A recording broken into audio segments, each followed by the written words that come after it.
of cannabis product testing. We invite everyone to get settled, grab whatever you be comfortable for the next 3 hours of what we hope is going to be productive dialogue. And we will start promptly at 1:35. So again, we thank you for your attendance today, and we're looking forward to engaging with all of you. Thank you.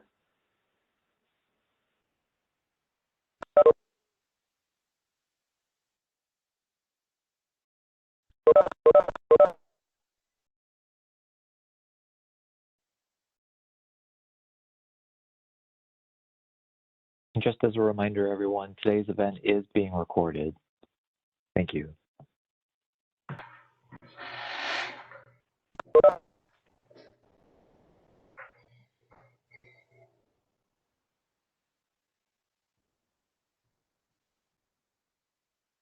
Hi, Casey, this is Kathy. Just to clarify, have you started the recording? I have. Would you prefer that I wait? Nope. I just wanted to confirm for everyone. Thank you very much, Casey.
Good afternoon to those of you who are still joining us. Consistent with our agenda today, we will begin the meeting at 1:35. So we're appreciative of your participation, and please let us know if you have any problems with audio and those kinds of things before we start the meeting. I know our panelists are ready to go, but do reach out to us in the chat if you have any concerns around that. Thank you.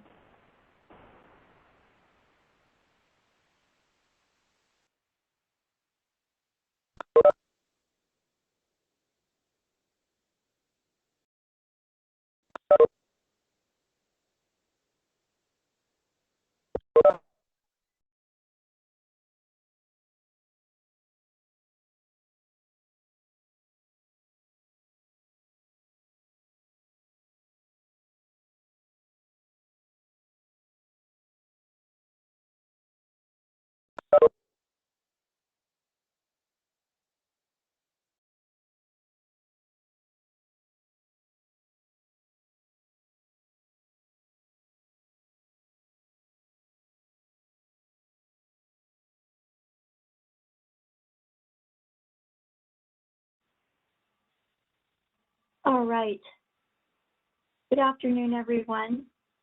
This is the LCB Deliberative Dialogue Session 2 regarding processor-producer perspectives of cannabis product quality testing. I'd like to welcome our panelists today and all of the members of the public who joined us for this important session. I'd also like to extend our gratitude to Board Member Russ Hauge, who's joined us for today's conversation as well. My name is Kathy Hoffman. and I'm the Policy and Rules Manager for the LCB. And I'd like to get us situated and ready to begin this forum today. So as a reminder, since this is a public work session, I want to make sure that everyone understands the recording of this session and the chat function are public record. So we ask that you're mindful about what you share and what you put in the chat box. Materials for this meeting were distributed by way of GovDelivery last week and will be made available on the LCB Law and Rules website at www.lcb.wa.gov/law in the coming weeks. Since we introduced this model of engagement along with guidance documents through our GovDelivery service in January of this year, these documents have been made available on our website under our email notification archive, and that's clearly visible when you go to the opening web page. I'd also like to take a moment and share the guidance document that was distributed to our GovDelivery recipients, and that is this document here. This was shared on January 15th, and I'd like to come here to the ground rules of deliberative dialogue. So let me take everyone to both. These all appear on our agendas, and I will walk through them with you in a few minutes. As always, we invite and welcome questions about these guidelines and any of our engagement models. I'm going to move back to the agenda here. We currently have, and I'll scroll down here, we currently have an hour set aside for attendees to pose questions to the panel, although the time we begin that discussion may change, and I'll explain a little bit more in a moment. If you wish to pose a question to the panel during that segment, please use the chat box to sign up. Please remember, questions are limited to processor-producer experience and cannabis quality testing. Audrey and Casey, our rules coordinators, will be monitoring the chat box and will take your name down. For those of you who have joined by telephone only, you can email questions to rules, so that's lowercase RULES, at lcb.wa.gov.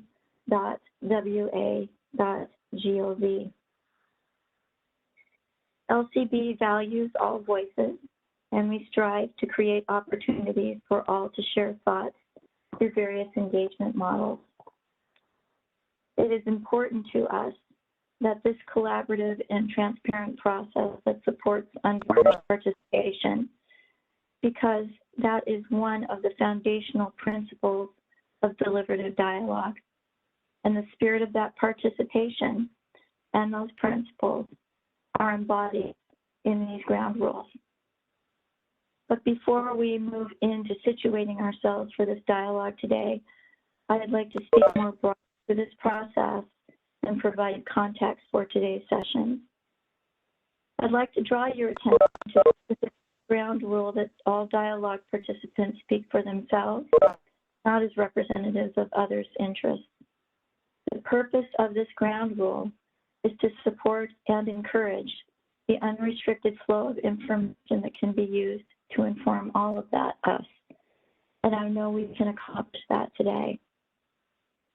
I'd also like to underscore that the panelist selection process, and Casey, if you haven't already, could you put the link to the guidance in the chat box for participants to review? That would be great if you could do that. The questions for today's panel were shared privately with each individual panelist last week, along with the agenda before you that shares these common ground rules that we've already highlighted and spoken to a little bit today. I'd also like to share that today's producer processor panelists were selected based on criteria shared in the January guidance that Casey shared. and we sought to assemble a panel of representatives of our processor-producer license base from both the recreational and medically compliant products, as well as a variety of experiences.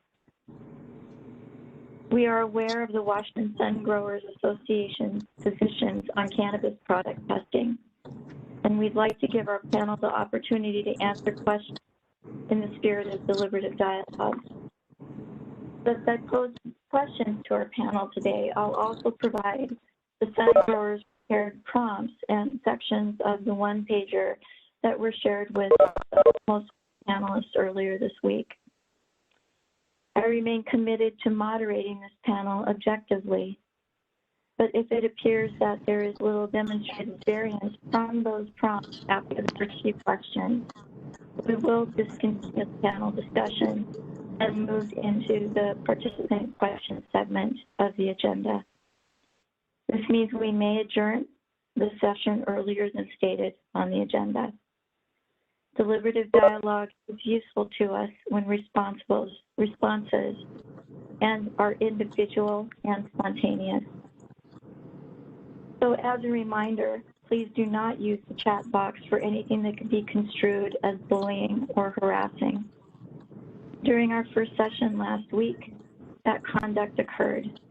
If it occurs again today, we will close the chat box to all participants, and you may raise your hand if you wish to ask a question to the panel pertaining to today's topic during the appropriate segment. I also want to draw your attention to the mute and unmute buttons. Panelists and others, please remember to keep yourself on mute when not speaking. And when you do wish to speak, please make sure you are unmuted. I also want you to take note of the video icon, and I would ask, to the extent possible, panel members use the video icon because it helps us with engagement. For other participants, we ask that you keep your cameras off unless you've been called on to speak, and we thank you for your cooperation on that.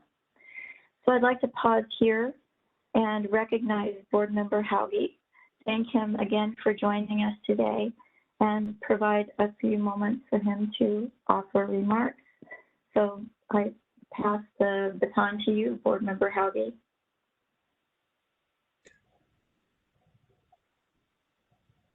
And there I am, I think. Yes, I hear you.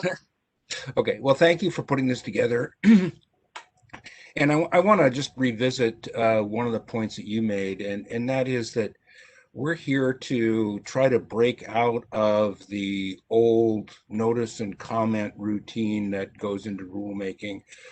Kathy's led us on a much deeper dive into what the needs of the regulated community are, and what the needs of the community that we're regulating, the benefits from the regulated community are needing. And I just can't tell you how, as a career government type, exciting this is to see us break into more information that is going to help us do our jobs. So I commend you all for participating, and I'm looking forward to this afternoon's discussion. Thank you. Thank you very much, Board Member Hauge. So with that, we will go ahead and dive into the slide deck and kind of go over our intentions and some other things. These, of course, are on the agenda. If you have the agenda in front of you, aren't able to see the screen, what we're sharing now is largely part of the agenda. So first of all, our overall meeting goal today, as Board Member Hauge noted, is to build a better understanding of individual processor and producer perspective related to cannabis product testing. Our dialogue intentions today are to provide our panel of processors and producers a platform to share and discuss their unique perspectives related to cannabis product testing, increase opportunity for genuine, respectful, moderated dialogue between all participants, and identify processor and producer themes that may be used to inform cannabis product quality testing rules and future rule and policy development. And so here I recognize that most of you are very familiar with the work that we've been doing around revising our cannabis product testing rules. We've been at that work for some time. We've held 2 public hearings so far. And after considering all the written and oral testimony that we harvested and you offered as a result of those hearings, the board and the agency would like to better understand the perspectives of the entire authorizing environment. So that means not just the perspectives of processors and producers, but also consumers and also the labs that test these products.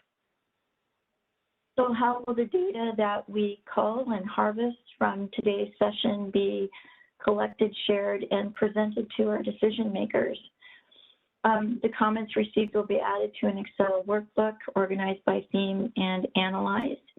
And as you might guess, it's going to take staff a little while to do that. If our first consumer panel is any indication of how much content there is to be had, we are in for, what should I say, a full harvest today. Quite a bit of information. We learned a lot about consumer perspectives last week. Once that curation happens, the comments will be presented to the board for review and discussion, and LCB will share recordings and comments for the comment tables externally. And we are working on getting the recording of the consumer panel from last week up and running on our website, our external website. So just wanted to share that. So meeting protocol, just speak briefly to panelists, or I'm sorry, participant roles.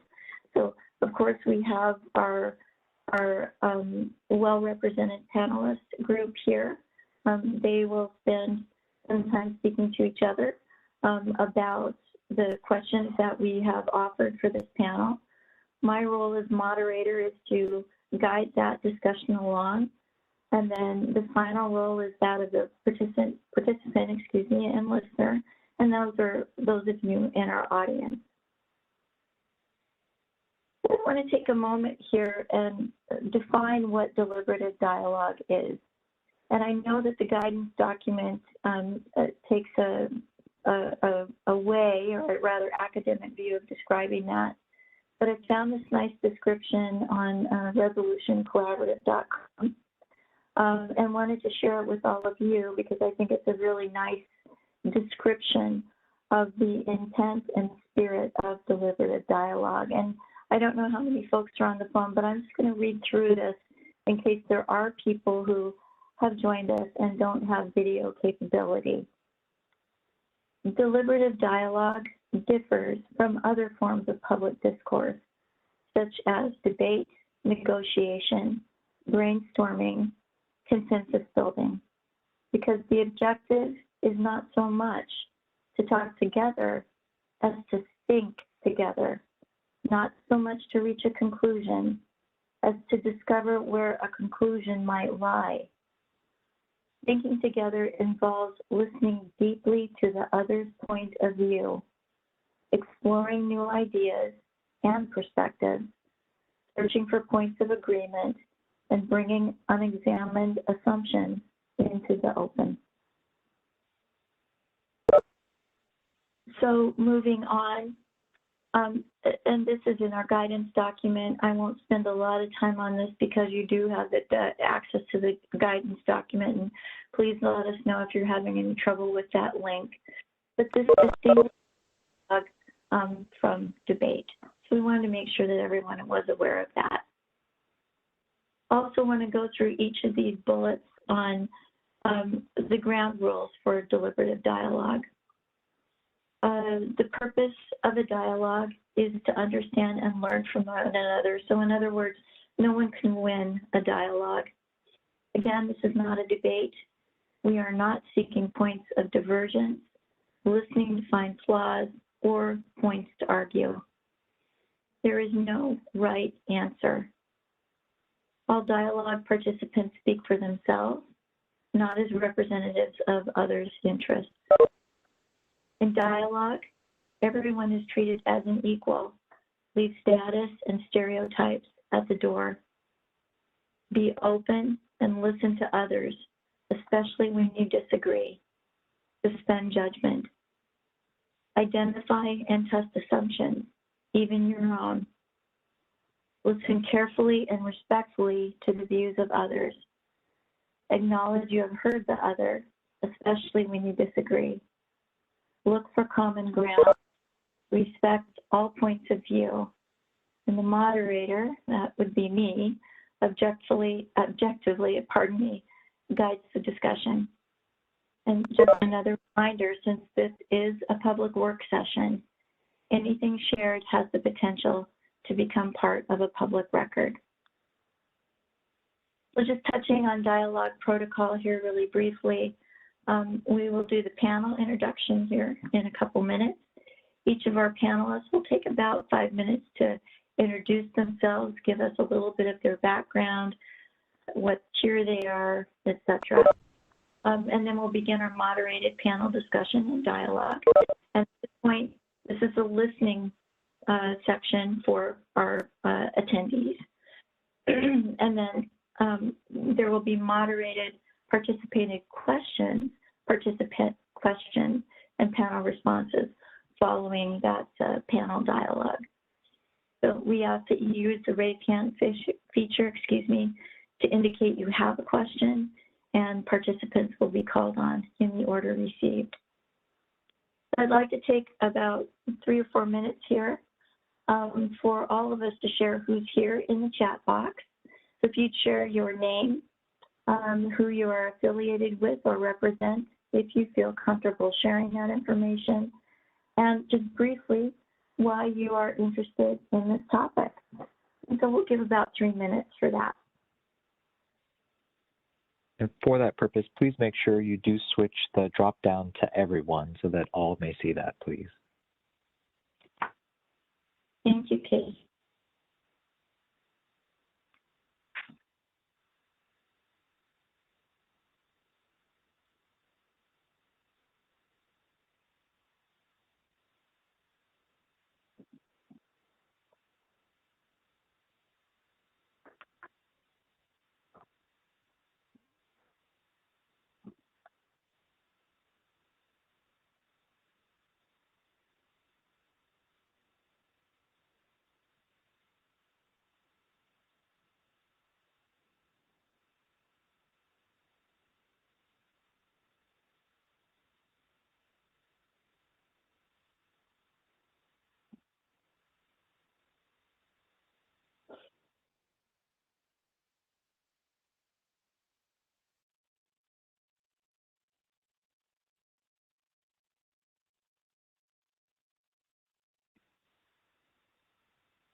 So also, I recognize there's a beeping when people are coming in and coming out of the room.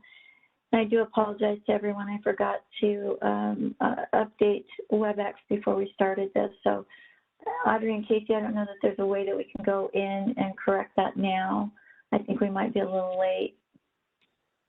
Unfortunately, Kathy, from my side, I can't. I think you would have to actually log into your WebEx through your browser to see if that's a possibility, but I'm not entirely sure that it is now that the session has started.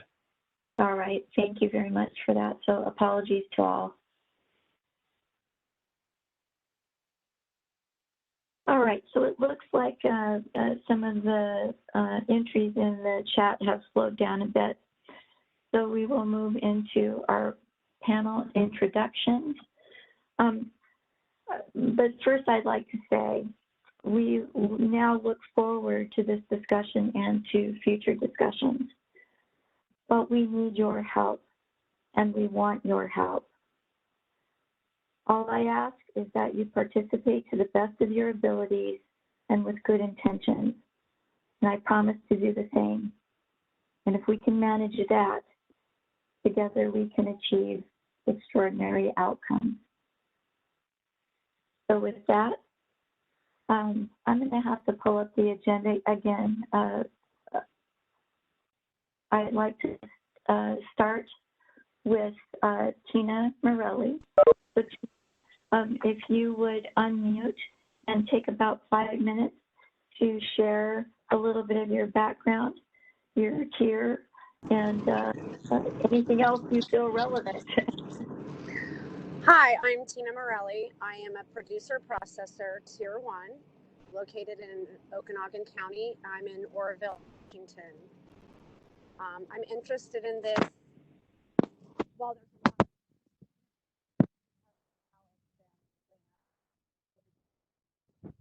We lost you there. Oh, I said I'm interested in this because of how it's been since the beginning. I was licensed in 2016, and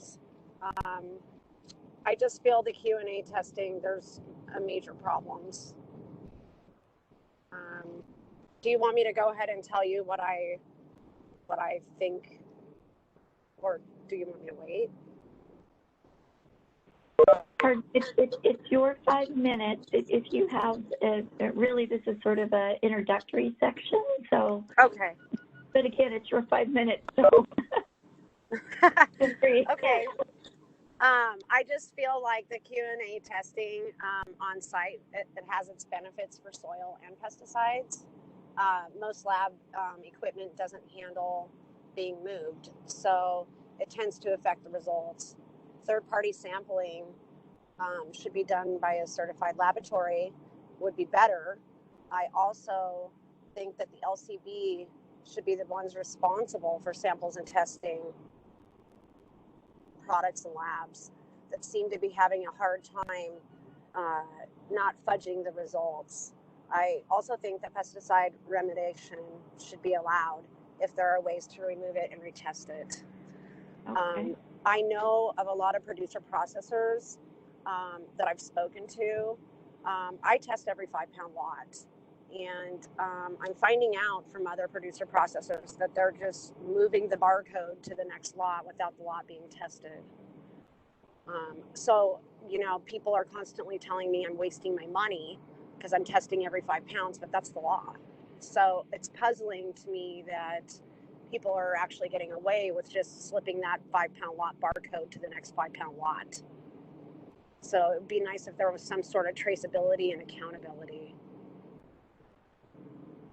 And that's all I have to say. All right. Well, thank you very much for your introduction. It is greatly appreciated. Thank you, Tina. Thank you. Danielle Rosellison, if you would unmute and you can turn on your camera if you wish. I think my camera's on, yeah? Okay. Fantastic. So my name is Danielle Rosellison. I am the CEO and co-founder of Trailblazing Productions. I want to just quickly recognize that my perspective comes from that of a white privileged female, which means my perspective is probably not like a lot of other people who may not have the skin color or economic background. I also want to recognize that our homes and our businesses are on the indigenous tribes of the Nooksack and the Lummi, and we are grateful, although they're probably not, that our places on their that our establishments are on their previous land or still their land. The couple of things about us is Trailblazing has been in business since 2013. We were the 8th people to apply. 100% of our product is DOH compliant. We have been doing that since Q1 of 2017. We're 100% LEDs and have been since day one when everybody didn't know if LEDs would even grow cannabis. We use no pesticides for pest mitigation. We use clean practices and beneficial insects to mitigate pests. And 100% of our upper management employees are minorities. And so we really try to walk the walk and not just talk the talk. That's all I got. All right. Thank you very much, Danielle. Next, Charlene Platt. Please unmute and you're up.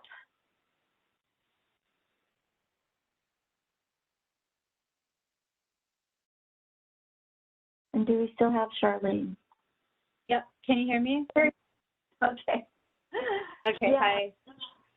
Hi, I'm Charlene Bobot. Can everyone hear me okay? Yes. Okay. I am the sole owner of a Tier 2 producer-processor license. I am going through a divorce right now, so there's some restructuring of my business going on. Currently, I'm growing in an 800 square foot light depth greenhouse. I have 3 additional 50-foot greenhouses, and in the summer I do outdoor. I am still very focused on building out and bringing my license to full fruition.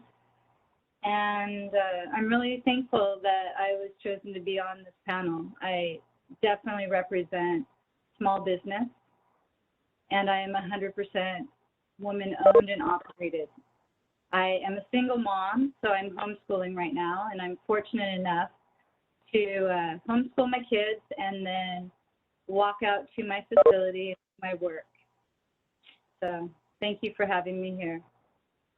Of course, thank you. Thank you. Before we go, I want to touch back.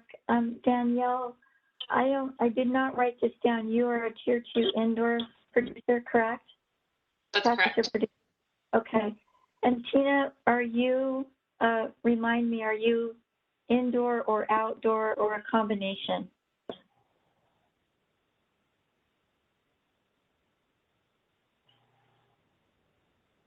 I'm a combination. I'm indoor during the winter and outdoor during the summer. Very good. Thank you very much. You're welcome. Okay. Let's move on.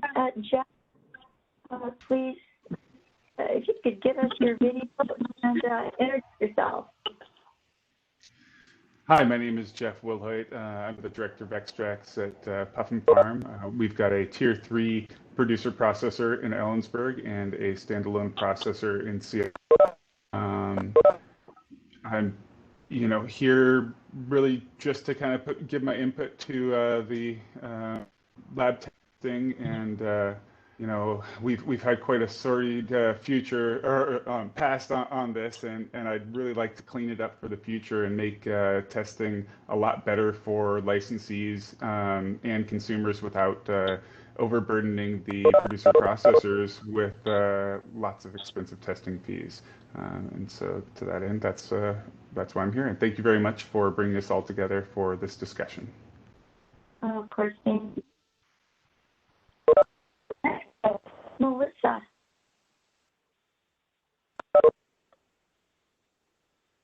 Hi there. My name is Melissa Batita, and I am an owner and a farmer of a Tier 3 outdoor producer processor in Okanagan County. We are a family-owned and operated grow, and we grow full season outdoor light depth and also in hot tunnels. Previous to starting the farm, I worked in nonprofits and in advertising, so I'm not a scientist by any means, but I'm certainly interested in the subject from a consumer safety and small business viability standpoint. I applied to be on this panel out of concern that voices like mine from small businesses were not being heard. And this is concerning as the previous proposal would have been a 3-fold increase for testing, particularly for producer processors that can't necessarily pass on that increase in cost to pass that down the line. And I'm also concerned about allowing for self-sampling, as we've seen with the recent news about a 502 lab, that system can be gained. And so there's no reason to think that wouldn't happen with heavy metals and pesticides. And so I'm concerned about having a self-sampling requirement would increase consumer confidence without increasing consumer safety. And so that's about it. Thank you very much, Melissa. And then Dave, tell us a little bit about yourself. I'm Dave Sorensen. I'm the owner of Stud Horse Mountain Extracts in Winthrop, also the owner of Pearl Extracts. I've been in business for about 4 years now. I'm a processor only. All is make hydrocarbon extracts and distillate right now. And so I have extensive amounts of experience with the testing labs now. We have we do a significant amount of work for people who don't have their own facilities. We do a lot of contract extraction and distillation for other producer processors. And so, as well as buying and selling. So I'm very familiar with the state of cannabis, here in Washington. And, I've paid huge testing bills over the years. And so, I'm very concerned about the direction we're headed. I'd like to see us find a way to move forward here in the state of Washington in such a fashion that the consumers are confident in the safety of the product they're consuming, and small business owners such as ourselves can afford to stay in business and not be driven out of business by the high cost of testing. I really thank you for putting this on. Looking forward to this panel. Thanks for inviting me to participate. Great, thanks so much, Dave. All right. So thank you for those great introductions, and again, extend our gratitude to you for giving us the gift of your time today to talk about these questions that I'm getting ready to raise here to you.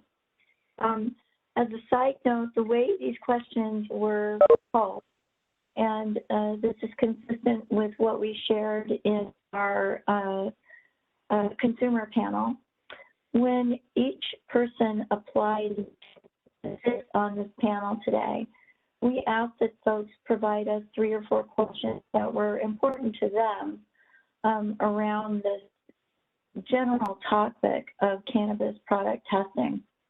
And so the questions that you see before you are a culmination of those questions. And so we brought questions to the surface that we saw high frequency of, some that seem to really speak to some of the themes that emerged during the public hearings and listen and learn sessions we've had in the past. So we did not create these questions. These are generated by you, our regulated community, constituents, and many other interested parties. All right, so with that, we will go ahead and begin our panel discussion. So the first question is, do you produce 24670 WAC compliant medical cannabis products? If not, why not? And consistent with what I noted before, the prompt for this that was provided is as follows. No, the current medical system is fundamentally flawed and should be replaced. The database of patients is not trusted and provides little utility for patients, the state, or the industry.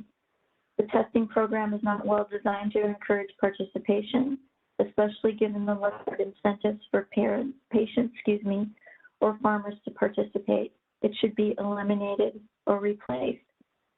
So we'll just go ahead down the line, and the first person I see in line on my screen is Charlene. So what would be your response to this question?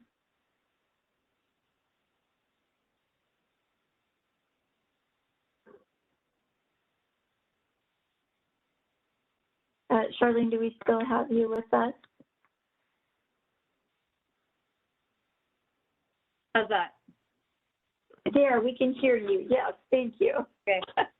Can you hear me now? I can hear. Okay, good. I want to produce medical marijuana. I believe in it. I am not, and it's really I don't have time right now. I'm focused on getting my business developed, and when I have spoke to other producers that are involved with it, I haven't heard very good things. I hear it's very difficult. So it's not very encouraging to want to do it. And I hope that we can figure out a way to make it easier to do that, because it's a great cause. And I think so many of us want to be a part of that.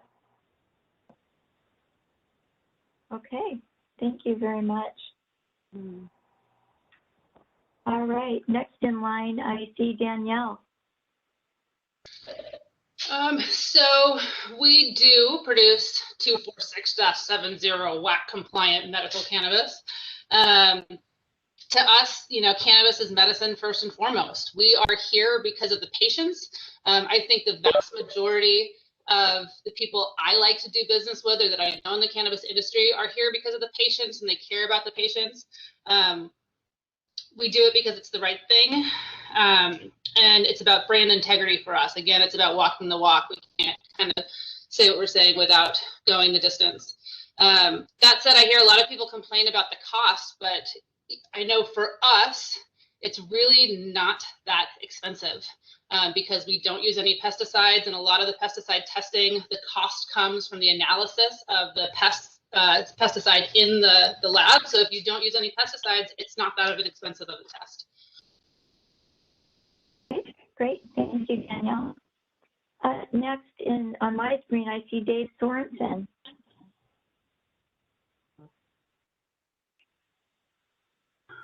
We produce medical quality product, but we have never done the heavy metal testing in order to sell them specifically to patients.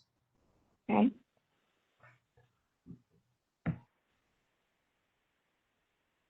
All right, Jeff, your thoughts on this question?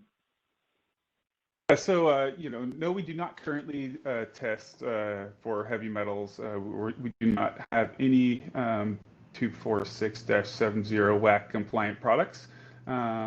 Although we do test every product that leaves our facility for pesticides, because we believe that it's very important both for our branding as well as the consumer to assure people that the pesticide levels are what we say they are in the products.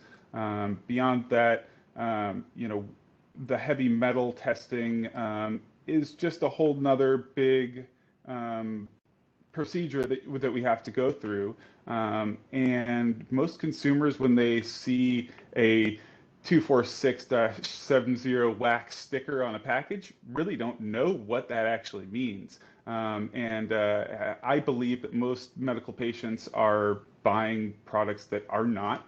You could say that that's because there aren't very many of them in the product or in the market. But I would say that most of what cannabis consumers are consuming is not medically compliant. And so, yes, we don't test that.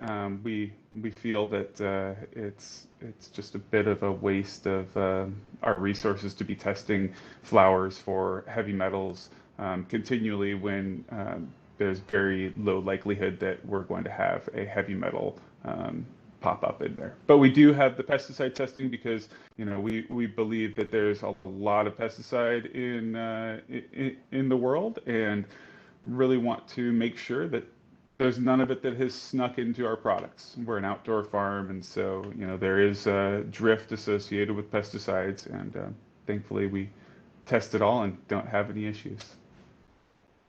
Great, thank you very much for that, Jeff. Appreciate that response. All right, Melissa. Hi there. We do not we do not offer medically compliant products. However, we do pesticide tests, at least at the farm level, if not at the harvest level of everything. And primarily the biggest reason we do not do the whole DOH medical marijuana testing is just because of cost prohibitive for us. It is something that we would be interested in doing, but it's just at this point for us, it's cost prohibitive. Okay, thank you. I have a quick follow-up question for you, Melissa. Can you describe how would you differentiate between farm level and harvest level? Because that's something that's come up, and I see you smiling, and I'm sorry, I have to share. The way my desktop is set up, I don't have video capability such that I can run the meeting, see two screens at the same time, and have my notebook open so I can see all of you. So I apologize for that. But we heard this in public hearings. We've heard it. We've seen it in the comments that have been offered to us. So from your perspective, what does farm level testing mean, and what does harvest level testing mean? Yeah. So I guess I'm a little. I think that my definition of it is, so with the farm, it would be at one point wherein we would go through and take samples off of various harvests. However, how we've been mostly doing it is I typically take a sample from our light depth harvest, a greenhouse harvest, and our full season outdoor. And so that's sort of how we've been doing it, just because that, makes me feel more confident in our products. And just, we are an outdoor farm, and we do have an orchard, not exactly next door, but it's luckily it's an organic orchard, but I know that they could use more products than we are allowed to use. And so certainly that's a concern. So it's mostly out of concern for any sort of drift from our neighbors. And so we try to test our light depth, because that tends to be earlier, and our full season in our greenhouses. However, this past year, our light depth, we actually had our light depth kind of end. We didn't do it for the entire season, and so it ended kind of similarly to when our full season did. And so we just try to get it so it's different points in time and different harvest times in order to represent that, if that makes any sense. It does. Thank you very much. All right, Tina. And I know, I believe you are on the phone. Do you want me to read the question to you one more time?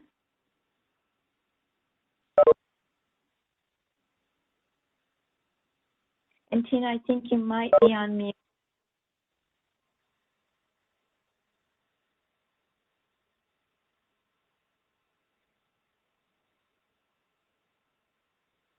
So just checking in one more time, Tina, do we still have you? I see your name on the screen.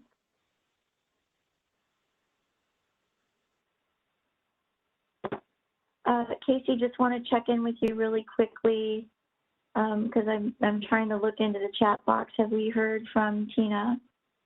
I still see Tina on the panel. I have her unmuted through the WebEx. She might be muted through her phone, though. Okay. I'd really like Tina to offer her perspectives, because that's very important. But while we wait for Tina to be able to join us, I'm not sure if she's having technical difficulties. I just would like to offer this question to the panel. Do you have questions for each other around this opening question? Okay, go ahead, Danielle. I'm just curious if you guys have actually run the numbers.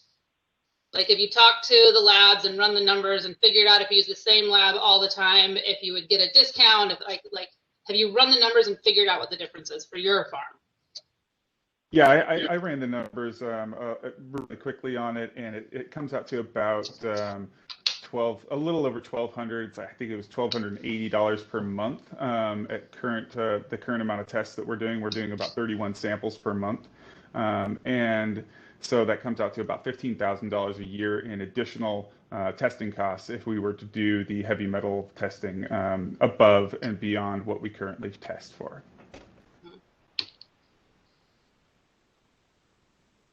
Anybody else? Yeah, I only ask because the difference for us is. Oh, go ahead. No, go ahead. I asked you the question.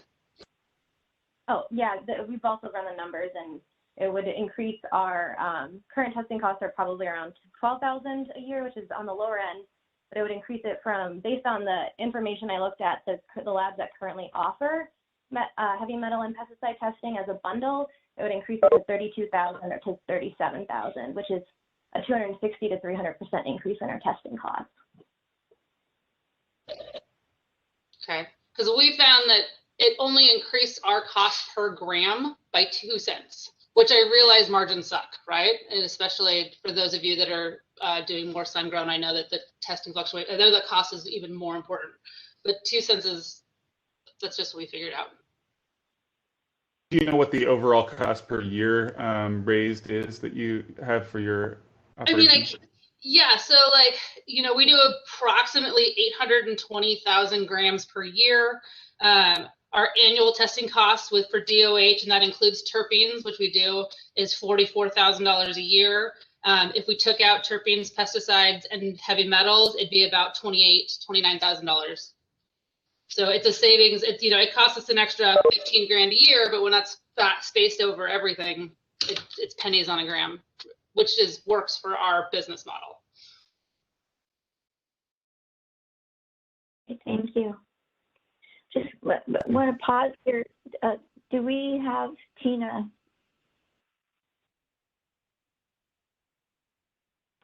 And I just want to offer Tina, if you are on your phone, if you want to send me an email and you have the ability, go ahead and do that, and I'll forward that on to Audrey and Casey to see if they can help with any sort of technical difficulties you might be having. I'm really sorry that this is happening. Kathy, this is Casey. It looks like Tina's still in the participant panel. I can see her. It doesn't look like she's got an audio input capability right now. I can't mute or unmute her, which usually indicates that she's not connected to input. Certainly. So what I'd like to do to supplement, I hope that Tina can hear us. As part of our session today, I would like to extend the ability for Tina to be able to offer her responses in writing so that we can supplement our discussion today. And I truly hope that she's been able to hear us at least. I'm checking my email to see if she can reach out, but I'm not receiving anything yet. So we'll, in the interest of time, we'll just go ahead and move on if there is no other panel discussion. All right, and it looks like we are ready to move on. So thank you, panelists, for a great answer to our first question. The second question is, how often do you harvest, and how many samples, do you typically send in a month? And the response that was offered to that, the first prompt was, we are a craft indoor operation, we harvest, fill in the blank. We typically play fill in the blank for tests per month. Our harvest range from blank pounds to blank pounds. The second prompt was, we are a craft seasonal sun-grown operation, we harvest blank. The number of tests we pay for each month varies seasonally. Last year we paid blank for tests. Our harvest range from blank pounds to blank pounds. And the third is, we are a craft producer. We create blank. We typically pay for blank tests per month. Our batches range from blank to blank. So I'll go ahead and start in the order we did the last question. Let's go ahead and start with Charlene. So the question is, how do you harvest? So when I harvest, I randomly take samples from a 5-pound lot, and I send that in. Is that all you want to know, or is there something else? Well, it's entirely up to you. The next part of the question was, how many samples do you typically send in a month? In a month, it depends because I have had, as of right now, I have one harvest a year. So right out of the gate, I'll have more samples and then they taper down. So in my first month, I had 6 samples and it's tapered down to 2 samples a month. Okay. My goal is to have 3 harvests a year, so I'll be doing more samples, but that is what it is right now. Okay. Thank you for that. I'm just moving down the line. Danielle. Sweet. So we harvest 30 times a year. We have 6 different flower rooms and we do 1 strain per flower room because testing costs is a thing, and this was the best way to minimize our testing costs. So we do 30 harvests a year, 1 strain per harvest. We had about 60 pounds per harvest, so we send about 12 samples per harvest. 12 samples per harvest. That's 360 cannabinoid concentration samples a year, plus 12 DOH samples. I'm sorry, plus 30 DOH samples per year, which, I didn't do my math right, is about 400 samples or about 38 samples a month. All $4 right. grand in testing costs. Thank you, Danielle. Moving on to Dave. Dave, I know this might not be a question that you would answer since I'm not sure that but feel free.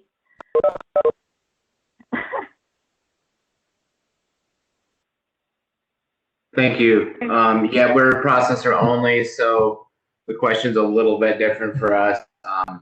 We just randomly pull a sample out of the middle of each batch of concentrates and put it in a glass jar to send it to the labs.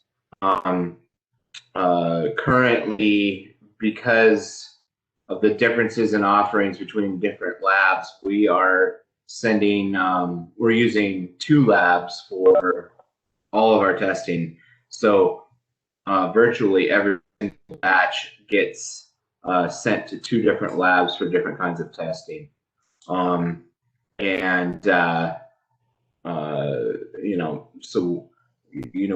doing anywhere from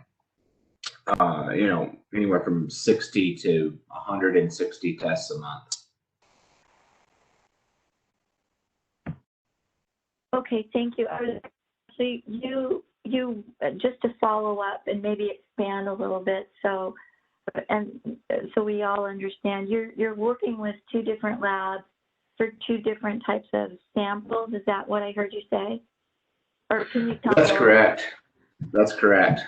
Okay. We use 1 lab for all of our regular I-502 panels, and we use another lab for pesticides and terpenes. Okay. The 1 lab doesn't offer pesticide testing, and we're not satisfied with their terpene testing.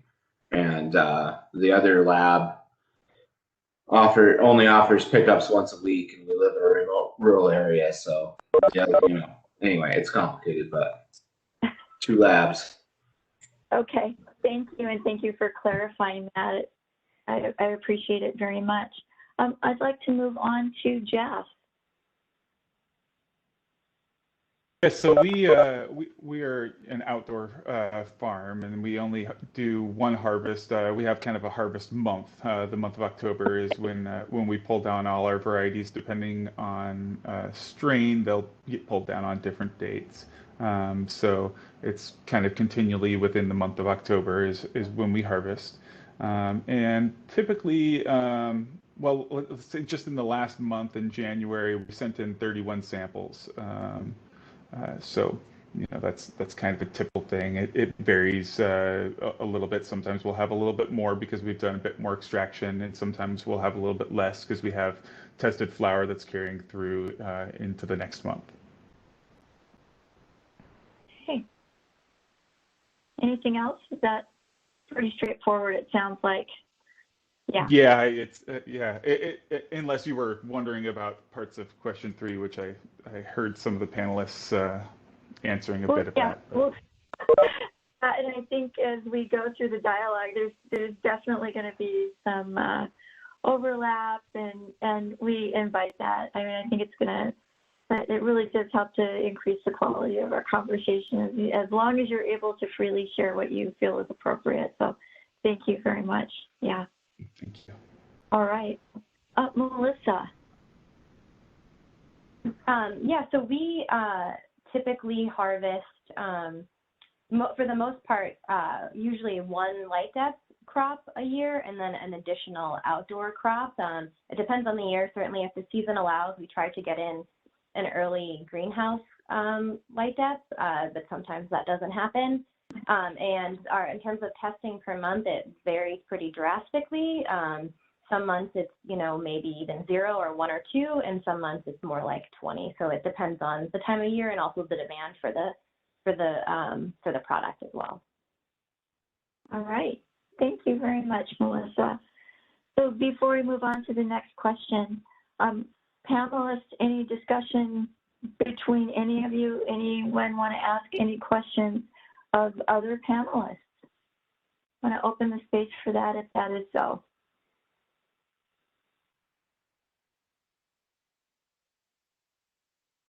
All right, I'm not seeing any additional questions, so thank you, everyone. I just want to share, and I regret to see this, it looks like we don't have Tina on the panel anymore, and let me check my email really quick here to see if we have, and I have not received an email from her. Casey or Audrey, have you received any communication from Tina? None on my side, Kathy. Okay, thank you. All right, so again, we will reconnect with her so she has an opportunity to offer her insights into this discussion. All right, I'd like to move on to question 3 now, and that is, how do you select your sample material, and what is your sampling procedure? And so the prompt on that was, we wash our hands, we put on a new pair of gloves, in parentheses, which cost 300% more than they did a year ago, in parens. We get out our sanitary utensils and storage devices. If we are sampling our lot, we visually divide the lot into quadrants. We collect a minimum of 4 separate samples that are roughly equal, weight not less than 1 gram each, and place them into the same container. And I'm going to switch the order of panelists this time. So I'd like to start with Melissa this time. So Melissa, your response. We randomly select sampling flower out of 5-pound lots, and we, follow the WAC guidelines for it. We tend to also get terpene tests on most of our lots as well, so it requires a little bit more of a sampling for the labs to be able to test that. Okay, so how do you separate? I'm wondering, do you have visual separation? How does that happen for you? Yeah, so we have all of our weeds stored in sort of these big rectangular airtight storage containers, and so we just look at that sort of. It's pretty easy to see that as a quadrant, and so we just select randomly out of there and trim it up and send it into the lab. Okay. All right. Thank you very much for that. All right. So I'm just going to move up the line here. Jeff. So we do many different types of sampling here. So, for our flower testing, it's exactly what the other panelists have been saying. It's, you follow the WAC. It's 4 samples have been selected from 4 different quadrants in the lot, and they're all of 1 gram size or larger. And because we can't have multiple pieces, included in the one piece. So it's 4 1-gram pieces at least for flour. For concentrates, we sample 2 grams of each batch of concentrate. And for our infused joints that we do, it gets a little bit more tricky. What we have to do is we have to sample the flour first, 4 grams. We have to sample the bubble hash, which is 2 grams. We have to sample the flour rosin, which is another 2 grams of concentrate, and send in the final product for testing, which creates 4 test results that are given for one single product. Only the final test result is the actual one that makes it onto the label. And so this is actually quite a burden for us, and something that we would really enjoy the opportunity to change and make better. Potentially having another type of testing that is done to where we can create these infused products and send them out, and all of the safety testing would be done on just the final product, because it's the only one that we're actually sharing the test result with anybody of. The other ones are only done for compliance. Great, thank you very much, Jeff. Really appreciate that robust response. All right, I'd like to move on to Dave now.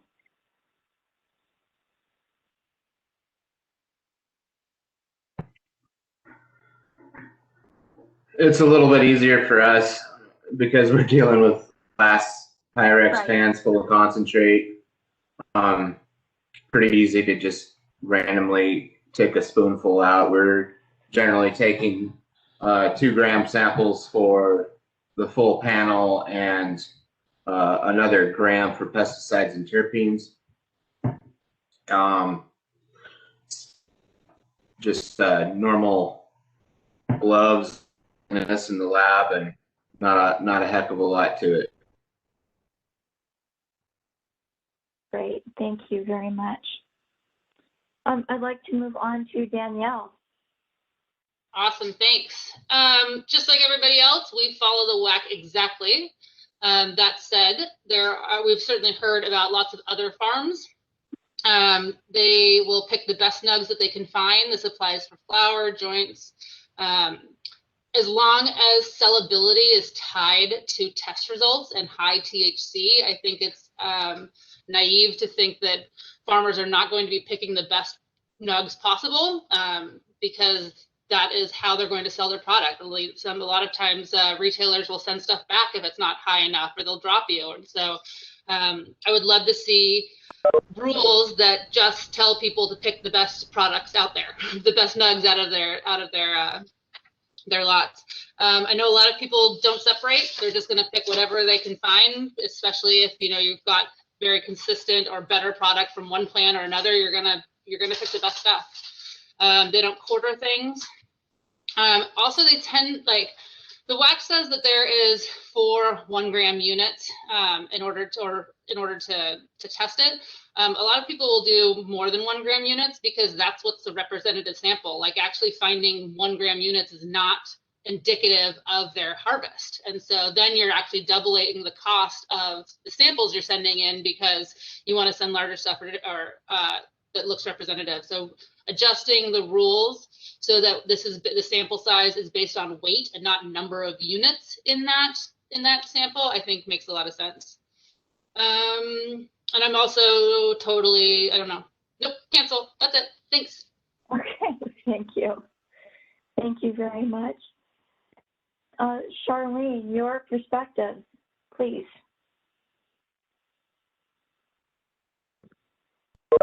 So just like everybody else, order it and take your random sample. But like Danielle said, it's true. You pick your best. It's all about coming in with the highest percentage, and it's unfortunate because it's not what matters. It's like calorie counting in food compared to good fats to bad fats, right? We are learning how to measure what is the best things to focus on in weed or cannabis. And I really appreciate what Jeff brought up about the infused joint.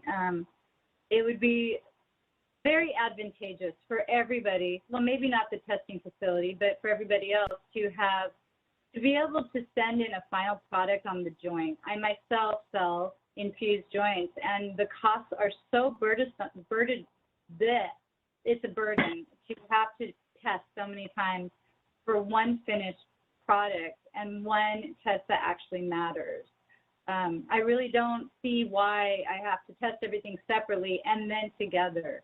It seems redundant, and there's a better way. There's a better way, and I'd love to see us figure that out. And again, with the flower, follow the WAC rules and do it as it's said. Yeah. Great. Thank you very much. Yeah, thank you. I have one follow-up question really quickly. Do any of you send more than the minimum size sample at any point? Do you send more than the minimum? And I see Danielle nodding her head, and I see Jeff giving a thumbs up. I'd like to call on you, Danielle, first. Or do you have anything you'd like to respond to that? Oh, we send 4 2-gram samples because 2-gram buds are more indicative of our harvest.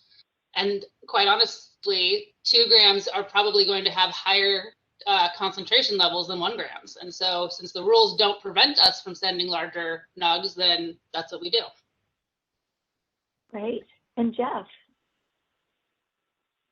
Yeah, we definitely send more than 1 gram samples occasionally. We're targeting, when we're picking the samples, we're targeting something that's going to be 1 gram or larger, and if it happens to be 1.2, 1.4, whatever it happens to be, that's what we do. But we try to, keep a homogeneous, keep a similar sample for all of the pieces that are being taken out of products.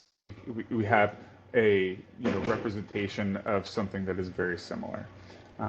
And yes, they do tend to be a little bit over sometimes. Fantastic, thank you. And Melissa, I apologize. The way that my screen was showing was displayed, I could not see whether you were thumbs up, thumbs down, or neither. On that follow-up question, so are you thumbs up, or do you do more, or no? Maybe I misunderstood the question, but we do send in more because we get a terpene test, and we try to send in a little bit more in case there's a problem with the results, and we could have that exact sample retested. But maybe I'm misunderstanding your question. No, I think that answered it just fine. Thank you. And Dave, again, you were in that group of people. You and Melissa were not on my screen. And would that question even apply to you? It doesn't really, there wouldn't really be any benefit to us in sending in a larger than the minimum sample. So we don't agonize over the scale, but there's no point in us sending in more than we needed to. The labs are able to utilize a smaller amount than the amount that they require us to send in, so that if they need to retest, they have that on hand. Great, thank you so much, Dave. All right, so before we move to the next question, just wanted to offer panelists an opportunity to speak to each other about this question, and that was question 3. Any questions that you would ask others on the panel? And Danielle, it looks like you have unmuted yourself, so go ahead. I'm just curious if everybody on here is for final product testing, or if anybody is not for final product testing, get rid of the rest of them, what your suggestion would be instead. I'm just curious. It sounds like both Charlene and Jeff were on that page. Can I go ahead?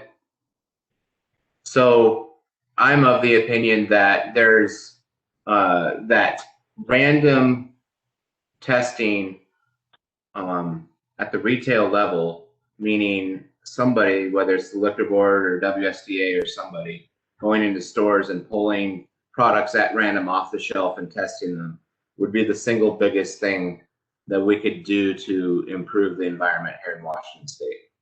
Does that answer your question? So not like just not have mandatory testing at the producer processor level and just pull it off shelves. No, I'm not suggesting that we get rid of it entirely. I can't imagine a world where I wouldn't want to test my products before they went to retail. I'm just saying that, you know, on the scale of steps that we could take to improve the environment right now, that would be my number one. Do you have any idea, like, I think we can all agree traceability sucks, not to put words in your guys' mouth, but how, do you have any idea how that would work with traceability to make sure that if something did fail, that all the product was recalled? Would it be just on the producer processors to do something? Like, how would we make sure that consumer health and safety was at the forefront?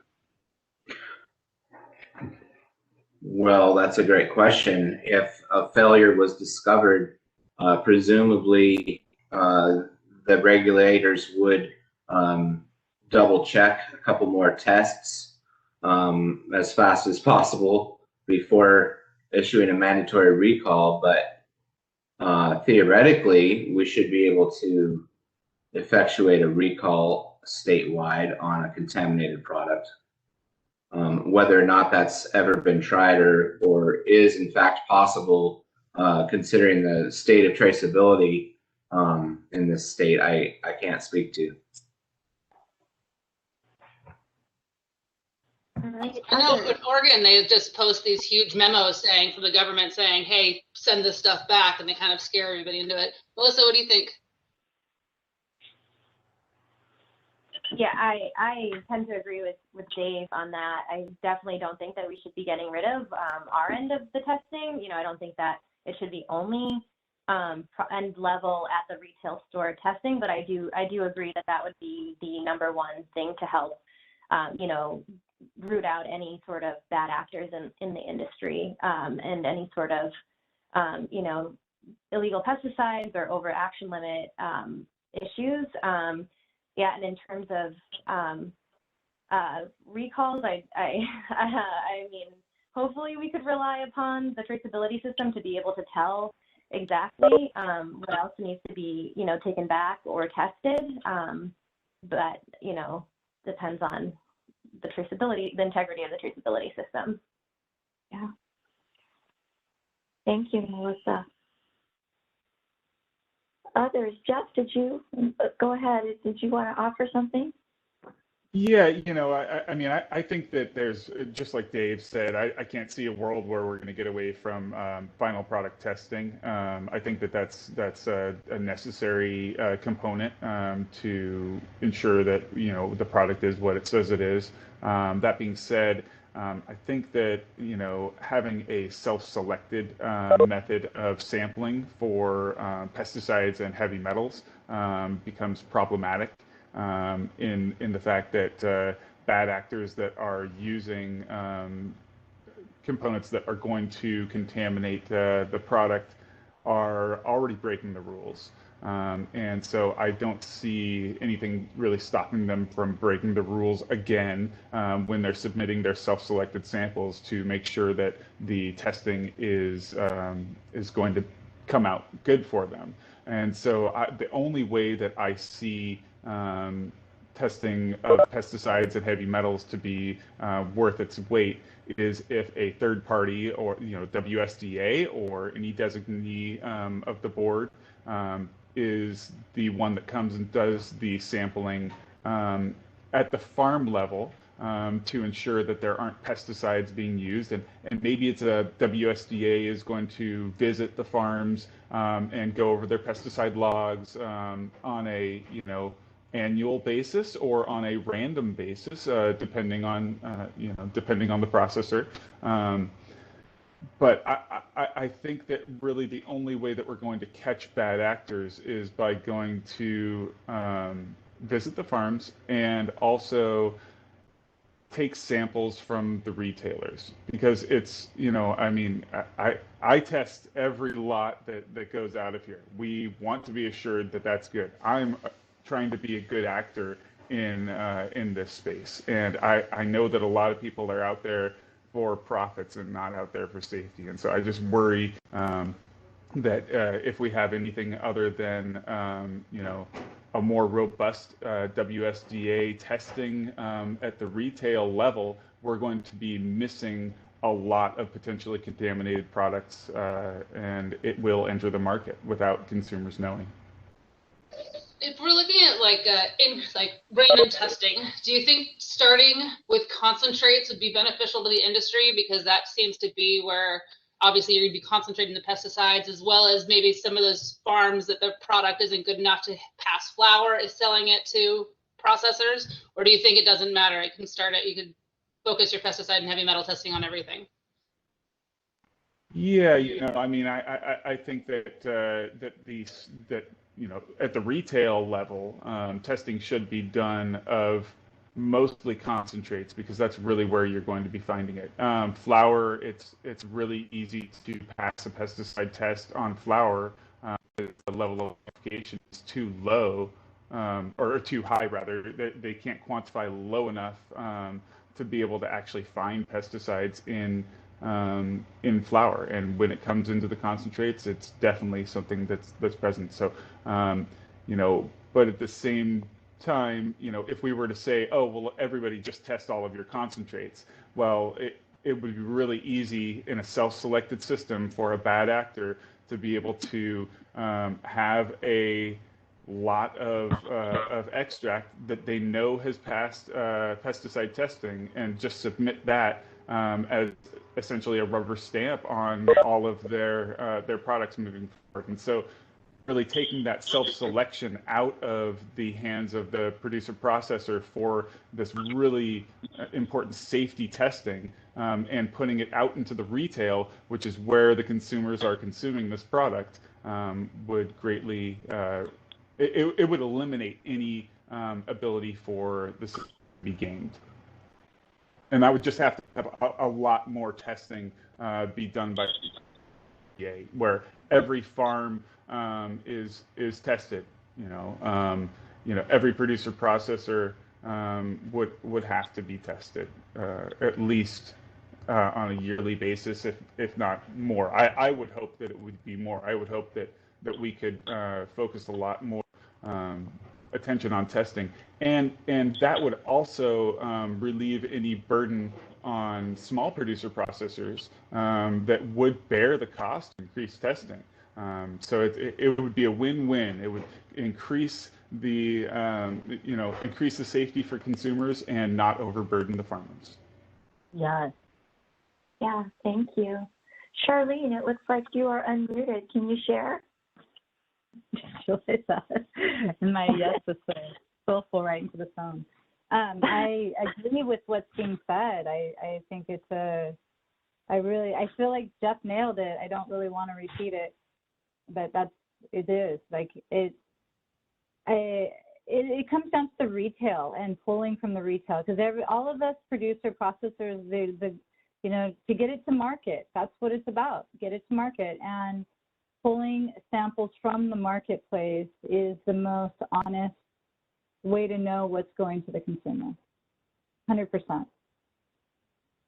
Thank you. That pulling from market also helps, like for heavy metals, if it's contaminated hardware. Okay.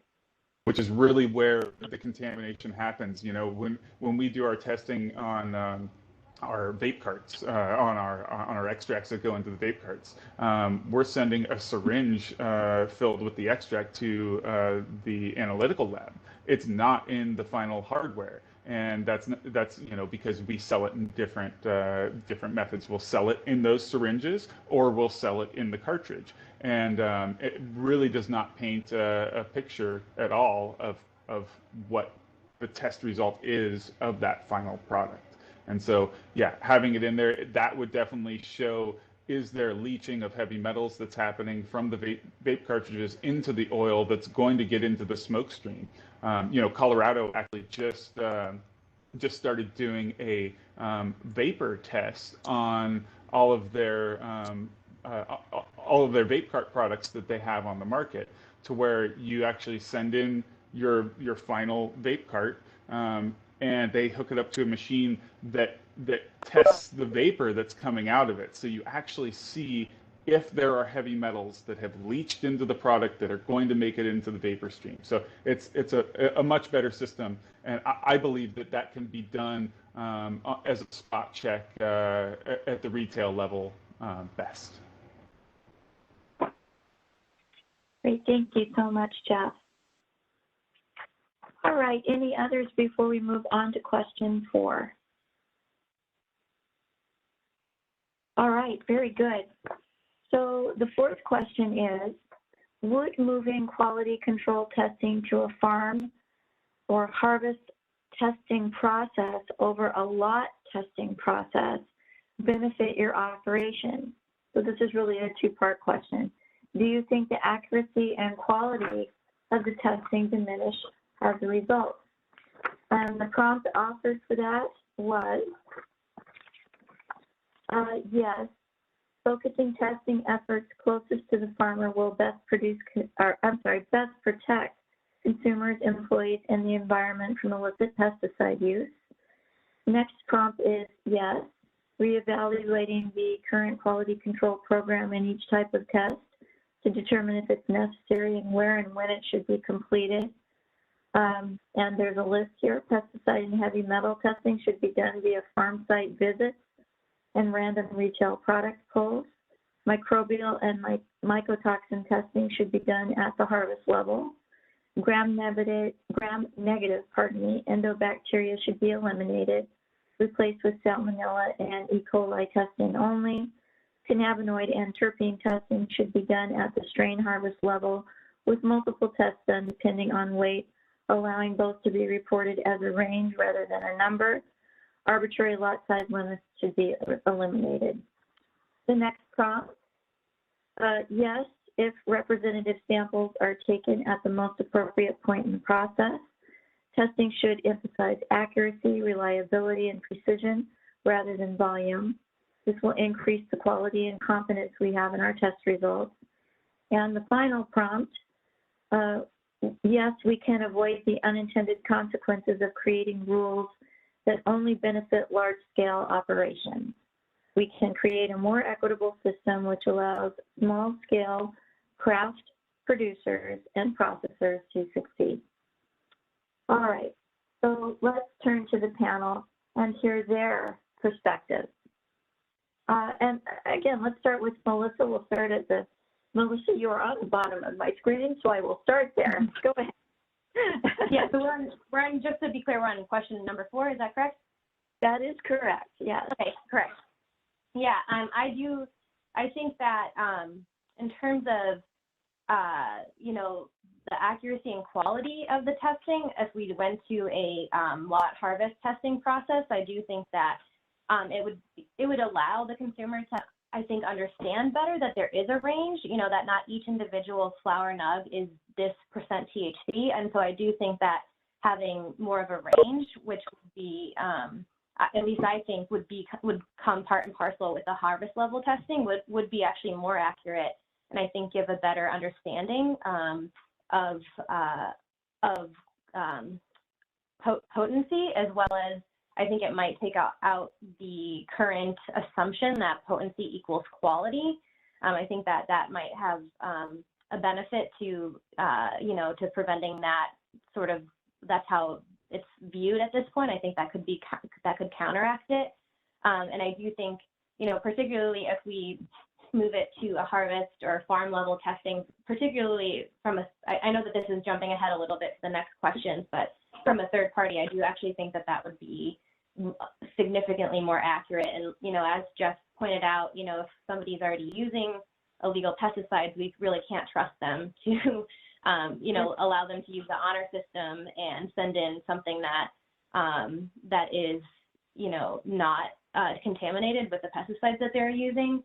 And I just had another thought, but I just lost it, so I apologize for that. Do you want just a couple of seconds, or do you want me to come back to you? Hold on, 1, 2. Yeah, just come back to me. I'm sorry, I lost it. It's gone. Appreciate it. I will remind myself to come back to you. All right, Jeff. I do think that moving QC testing to a farm harvest testing process would benefit us. One of the biggest benefits would be that we could have, if it was a harvest testing per strain, and we could do one battery of tests per strain, we would be able to have one COA per strain for the entire year. Since we're an outdoor farm, we only have this one harvest, I believe that the current system. Well, here I'll just give you a little example. So we sent out 2 different samples for testing recently, and they were the same exact strain, same exact harvest, grown right next to each other in the same field. They were in the same large bag before we split them up into the 5-pound lots. And then we split them up and selected our 4 samples from it. And I visually inspected the samples myself before they left the facility. And they all looked very similar, fairly similar. It was there wasn't very much difference in between the quality of any of them visually. The test results, though, that we received back, one of them came back at 13% THC, and one of them came back at 18% THC. And so there's really kind of a wide variance there. And really, what this relates to is not so much that the material itself has varying potencies, that not really that it's 13 or it's 18. It's the sampling methodology and the testing methodology. So when we give the 4 1-gram samples to a lab, they take 1 sample and they grind that down and they dilute it in methanol, and then they filter it, then they send it through the analytical equipment, but it's 1 dilution from 1 bud, and that's your test. And so in any other analytical field, that is not considered quantitative, right? It's qualitative. You can test and say, yes, there is THC in this, there is CBD in this, there is all of these things, but you can't really say with a scientific accuracy that you are receiving something that, a test result that is accurate. So what I propose is that we have more robust sampling where, 3, 4, 3 samples is bare minimum for good analytical science. If you have 3 samples and then you grind up one bud from each of those samples, and then take that extract and dilute it in 3 different ratios, which the labs are not doing currently. The 3 ratios, and run those 3 samples right back to back, you will have a curve that will verify that there was nothing that went wrong on the analyzing of any of the samples. Basically, it shows that if you have a straight line in between those 3 data points, that you don't have this variation, right? And then to take that samples in that same manner, so 9 total samples that would be run, you would have a very accurate representation of the quantification of that product. And so I think that doing it at the harvest level and increasing the robustness of the test would be beneficial. Right now, we don't really, as producers and processors, we don't want to pay a lot for lab testing, but we're required to test every 5-pound lot. And so the labs have come up with a method that gives us a test result, but also keeps us in a level of cost that is acceptable for the producers and the processors. And so I feel that we could have a lot better science. And there's a few different ways that we could represent this data. I think that we could represent a range on the package where your lowest test result that you received from this battery of 3, or it could be more, I'm just saying 3 minimum separate samples. The lowest number would be 1 number, and then you say through the highest number, or have the ability to average the numbers together and get an average test result. And it would just be a lot better for everybody involved. Would reduce testing costs for producers and increase the accuracy of the test results that the consumer receives. Thank you so much, Jeff. That's a really robust response. I really appreciate those perspectives very much. All right, so Danielle, your perspectives. Can I just say ditto to what Jeff said? I think so. I can't imagine a business model that harvest level testing wouldn't help the farmers. Do I think the accuracy and quality of the testing will diminish as a result? Not if it's structured correctly. You know, we got to look at number of samples, just like Jeff said, percentage of the harvest, make sure there's clear remediation. I'm not particularly a fan of testing strains. Unless we have terpene testing, I think that it is too easy to manipulate one strain or another. And so I'm not a fan of that, but harvest level, I'm all in. Great. Thank you, Danielle. I wanted to throw one more thing in there really quick. Please. Just, you know, all concentrates, though, should be tested as a final concentrate. There's no way that you can reduce that. It must be per lot of concentrate, or else we're not going to have an accurate test result. Just wanted to throw that one thing in. Greatly appreciate it. Thank you. And I was talking about flour, just to make yeah. Thank you. So then wholesalers will just sell the oil. All right, Dave.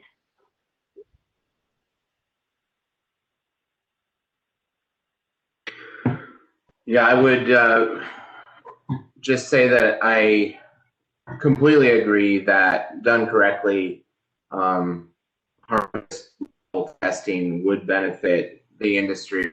It would reduce costs and complexity for the farmers, and it would make life a little bit easier for us processors as well.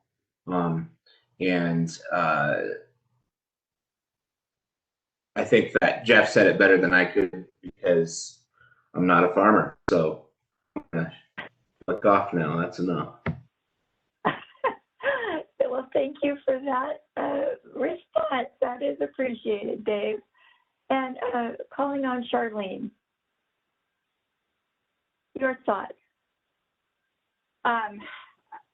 Jeff nailed it again, like Danielle said. I mean, ditto. I agree. Like the farm level testing or harvest level testing, it makes sense. Harvest level and retail, start to finish. You know, it's really those 2 points of contact, I think, would be the most honest way to measure what is genuinely going on in our industry, what is being produced. So, and it would be a great relief to someone like myself that is smaller, doing most everything, to have someone else come in and do that. I would appreciate it very much. And financially, of course, too. So, but yeah, bring somebody else in. And I mean, that leads to the next question is who I would trust. But with a trustworthy third party, I would love it. I think it's really, without question, what we should be doing. Thank you very much, Charlene. Thank you. Before we go to the full panel, Melissa, I wanted to touch back with you to see if that thought bubble that I think you were talking about has reappeared for you, and if you wish to speak. Yeah, it did, and it actually just came out of Charlene's mouth. So it was actually about, I would love to have this off my plate and have somebody come in and select the testing, because, you know, I'm selecting what I think, you know, especially with on the pesticide level, you know, what I think is most likely to maybe, you know, have issues, but, you know, it would be so nice to have somebody else come in, you know, and select that for me and make sure that it's a representative sample. Yeah, so that's all I wanted to say. Okay, thank you. So now I'd like to open the question up to our panel. Any questions that you'd like to pose to one another or follow-ups on question 4? Dave, yeah, go ahead, Dave. Danielle, if I could just ask you to clarify your distinction between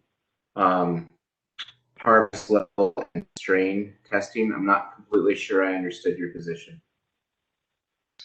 Yeah, so DOH requires us to test, one of the options is per harvest, per strain. So part of the reason some people have not continued with DOH testing is because they might grow 8 strains in one harvest. So it's really expensive for them. So I'm not a fan. I don't like that, especially because we've seen a lot of people changing the names of strains, and there's no way to make sure people are following those rules. So it would be a test per harvest. Obviously, if you've got a bunch of different strains, it's gonna you're opening up a whole bag of worms there. So maybe the answer is that you require terpene testing as well as everything else, so you have strain, you know that they are actually different strains. But I don't know if I want to require terpene testing until the Department of Ecology figures out the accreditation for the lab, so that they're all testing in the same manner. So it's a can of worms. So maybe per strain at the harvest level.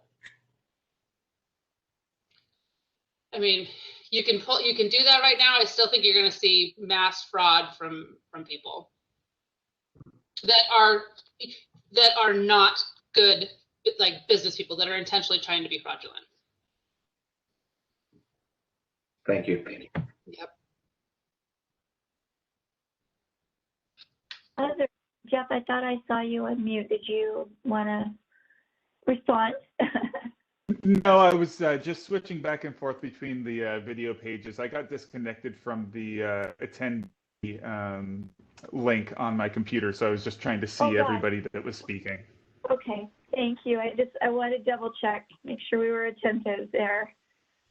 And maybe to come back, so David, just go back to that, like, if I'm a business and I want to differentiate different strains, I would choose to test per strain per harvest, because they would all be different, and I would want to make sure that that is accurately labeled on my packaging. But if you take down 30 different strains per harvest and you sell it all to processors, I don't know if testing every single strain is important if you're just going to mix it all together. So I guess the question is, like, how much do we have to do it? How much do we want the government to regulate that we do it? And how much do we want it to be good business practices that we choose to make those choices with each other? It would be weird if my company suddenly had 14 different strains and all of them had exactly the same test result, if I chose not to switch if I didn't do it by strain by harvest. Does that make sense? Yeah, absolutely. I'm with you on that. Great. Any other questions for each other? All right, so thank you very much for that great discussion. I think we have time for just this last question. We are at 3:13, and our audience participation starts at 3:20. I'd like to keep us on time. So I'd like to move to question 5. And that is, under what circumstances would you trust a third party to collect samples for pesticides and heavy metal testing? And the prompt offered there were 2. Ideally, pesticide and heavy metal testing would rely on third parties such as a public agency rather than self-selection. And the second one, it should be done at the farm level to best protect consumers, employees, and the environment from illicit pesticide use. So we'll start in the opposite direction this time. Charlene, your thoughts? I welcome a third party to come test. My only hesitation is I absolutely think it should be like the WSDA or someone like that, not a private third party. With the recent issues with Praxis Lab, I had to deal with some stuff with that, and then years back with that testing lab in Bellingham that was fudging numbers big time. It causes chaos in our industry, and why would we think a private company wouldn't get bought off, or some shenanigans would happen with one of them at some point? So to really stay on point and move forward as an industry, we need that support from a trusted third party to come in. And if it was someone like WSDA, I'd welcome it. I've said, they're doing the work, it's not costing me money, come on in, I'll make you a cup of tea, please. Okay. All right, thank you very much. Danielle. All right, so I want to start with, I think that cannabis farms are overwhelmingly honest. I mean, I think for the most part, people are trying to do the right thing. They are trying to pull samples that are a good representation. I'm also incredibly for third-party testing, but I think that there are some logistics that need to be worked out. First of all, pest management, that third party would only be able to do one farm a day. There is no way we're letting somebody in our facility that's been to another farm under any circumstances. COVID becomes an issue right now. I mean, I don't want random people anywhere close to my team. Increased cost becomes an issue for third-party sampling. And so what does that look like? You know, do we have a third-party pull like every 10 samples? It is a percent, you know, every now and then instead of on a regular basis. Like, it doesn't have to be every time. Could you know, chain of custody becomes an issue because the LCB doesn't technically regulate the labs. They're not licenses. So if you had a lab pulling the sample, how does that work? Although it is allowed in the rules right now. And then, integrity of business practices, I don't know what that note was for. I like random sampling based on quantitative targets. If you're the largest, if you're supplying, you know, 10% of the market, you should be randomly sampled 10% of the time by government agencies. Thought processes, what about a certified person at each producer processor that can be held liable? I mean, our bud tenders are held liable if they sell to minors. What if we had employees that could get a certificate that says they know how to sample? I still think that we should utilize the WSDA contract. I think that that would be the easiest, fastest way of doing this, and start with the biggest processors and work your way down. I think that the industry would self-correct and it wouldn't cost anybody any more money. And then finally, you know, we were talking about pulling samples. My husband used to be a geologist and worked for Geotest, and they would sample core samples. And when they weren't busy, they sent him to potato farms and he would pull potato samples for the WSDA. So there are models out there within the WSDA of private companies that aren't our certified labs and whatnot that are able to do this. It's cost prohibitive. I wouldn't do it on a every single time, but I think that there's lots of options out there to get what we need done. Thank you, Danielle. Jeff. Yes, I would be happy to have the USDA or any other third party that's designated by the Liquor Control Board come to the farm and take pesticide and heavy metal testing. You know, I think that we need to really dive into what that's going to look like. I think the outdoor farms, probably if you're testing one time, they're doing one season, it could be all that you need, and potentially indoor farms maybe have to have that a little bit more often, depending on how often they're harvesting. But, you know, like I said earlier, I would be very happy to have a third party going out to the retailers, if that's what it happens to be, to collect samples at retail to, you know, basically spot check the market. Great, thank you, Jeff. Melissa. Yeah, I agree with, you know, what's been said here. I would love to have a third party, you know, particularly from the WSDA, you know, not necessarily a private business whose, you know, bottom line depends on, you know, making me happy. I think that having a third party, either WSDA or contracted, you know, someone else contracted through the LCB would be a great way to, you know, ensure the consumer safety for this, because certainly, you know, THC fudging, it's not a consumer safety issue necessarily, but pesticide and heavy metal testing is. And so I think it needs to be taken a lot more seriously. And so let's see.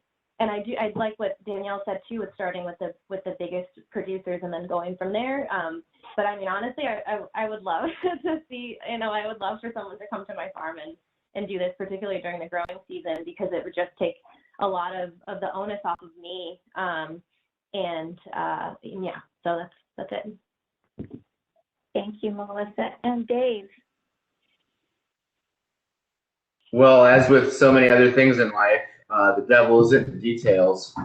I completely agree that third-party sampling for pesticides and heavy metals is better than self-sampling. And, you know, there's a certain percentage of humans that are corruptible, whether they work for a private company or a state agency. And I think that those tend to be more outliers, and that whether we end up with private third parties or state employed third parties, it's still definitely going to be better than self-sampling. And I think that focusing on the biggest producers and working our way down from there with some sort of a formula relevant to the size of the facility is definitely the right way to go. Other than that, I think that's about all I have to say. I just have one quick follow-up question. I've heard a lot about having WSDA or a third party do the testing. Are any of you aware of what the WSDA charges in the way of cost when they go out to sample? And I think I'm looking in the chat. My colleague Kendra Hodgson has shared some programs sampling costs. Are any of you familiar with those, or familiar with how much WSDA charges for that sampling program? Charlene, I'm seeing your hand raised as no.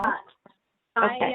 I'm not aware of it. I also just saw this comment, which is a bit shocking to me, because you have to pay per mile, mileage and all that. That's very concerning to someone my size right now.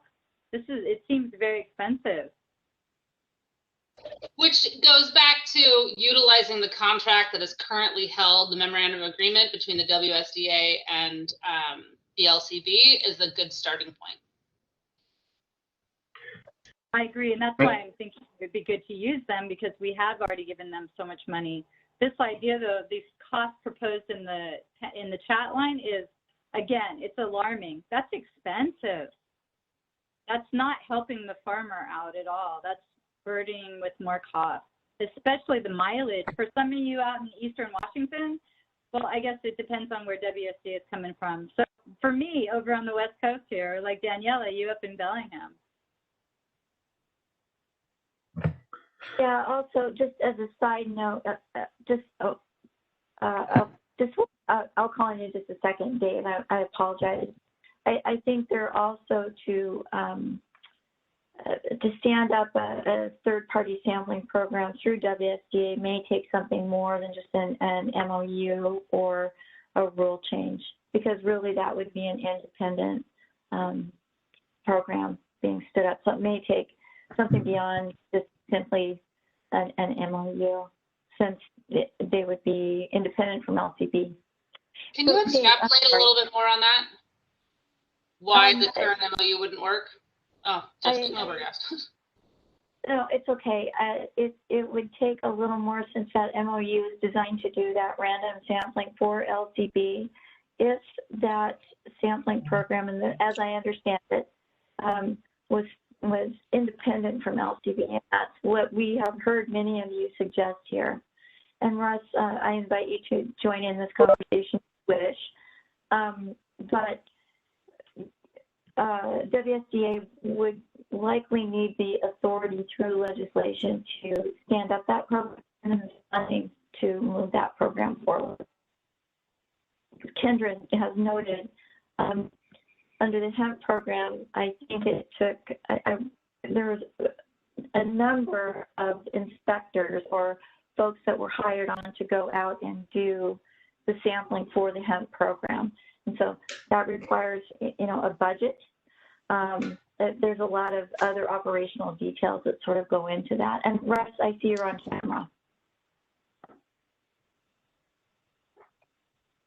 Oh, I don't have anything specific to add. I'm just really pleased with the progress we're making here. It may not seem like we're getting to an end point, but this is all very, very useful for us as we try to plot our legislative strategies and our rulemaking time. So I'm just listening. Okay, thank you. Charlene. I just wanted to make a quick comment, which is, you know, I understand that there are obstacles with the WSDA. I don't actually understand all of them, but I hear what you're saying. I think it's important to remember that the relationship with the LCB and the farmers, you know, it is a relationship. And if you guys could go to bat and help us with something like this or make this happen, it would be very supportive in our relationship, right? Our working relationship with you guys. So I just wanted to say that. Well, that is well taken. Thank you very much, Charlene. Dave, sorry. You've been waiting patiently. No problem. There was a couple things that I meant to say in my initial comments. One of my reservations about throwing this all on the WSDA is just the fact that, you know, they're a relatively small, or I get the impression anyway that they're a relatively swamped agency, and I feel like anything that could potentially further gum up the process of getting cannabis to the market in Washington is going to be bad for everyone, from the producer all the way to the consumer. And I do feel that while we might not be able to make use of the MOU to effectuate this kind of third-party collection, I think that we, the producer, processors, and retailers as a partnership are generating huge amounts of income for the state. And I don't think it's clear exactly what we're all getting for that money. And I think that a case could be made that it would be appropriate for the state to cover the expense of the pesticide and heavy metal testing.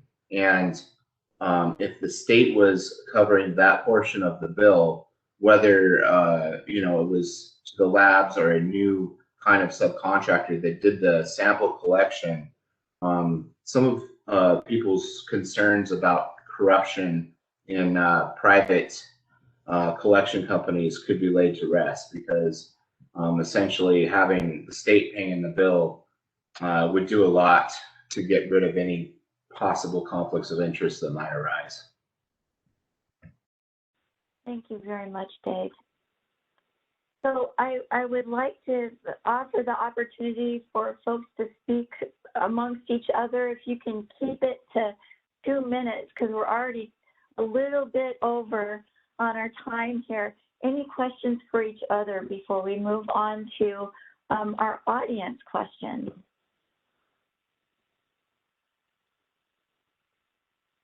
All right. Ooh. I'm dying to know about remediation from other people, but maybe that'll have to happen in the future. I'm sorry, say that again. I'm dying to know what people's thoughts were on the question 8 about pesticides and remediation and what that looks like. I don't know if we have enough time for it, but I think it's a good question. Well, and you know, there's a strong possibility that it might come up in the audience questions. So, hopefully we'll get there. So before we open up the floor to audience questions, we've been on this call for almost 2 hours. If people would like to take a biological break of any sort, now would be a good time to do that. And we'll give about 2 minutes, and Casey and I will kind of begin to sort some of the questions that have come up in the chat box and get that arranged. So why don't we all come back at about, why don't we say 3:35? All right. Thank you, everyone, and have an enjoyable break. I know it's short, but this dialogue has been excellent, very robust, and we're very much looking forward to the next piece. Thanks very much.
All right, so welcome back, everyone. It is 3:35.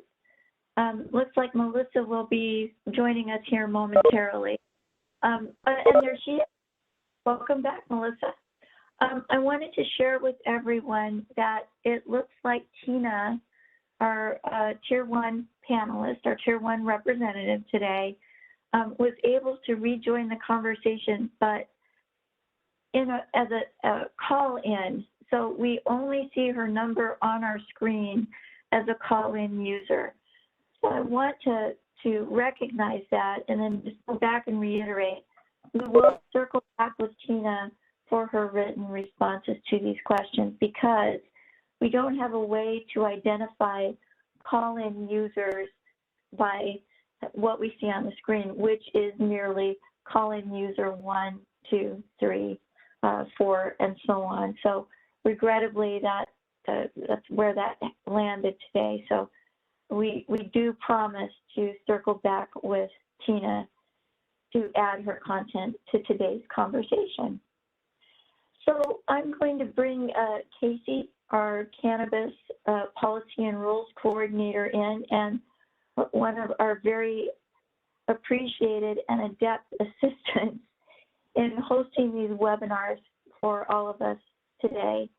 Casey has been collecting questions that have popped up in the chat box, and as indicated in our slide deck here and in our format, we're going to get to those questions in the order that they were received in the chat box. So to my understanding, Casey, there are a large number of questions, and we are most appreciative of all those questions. Unfortunately, we won't be able to get to all of them today, but they will be to inform our work moving forward because those questions matter very much to us, although we can't address each of them today. So Casey, let's start with our first question. So going all the way back to 155, Jamie Hoffman was interested in understanding the quantity of potency tests that are currently done on an annual basis and how much this will increase with pesticide testing.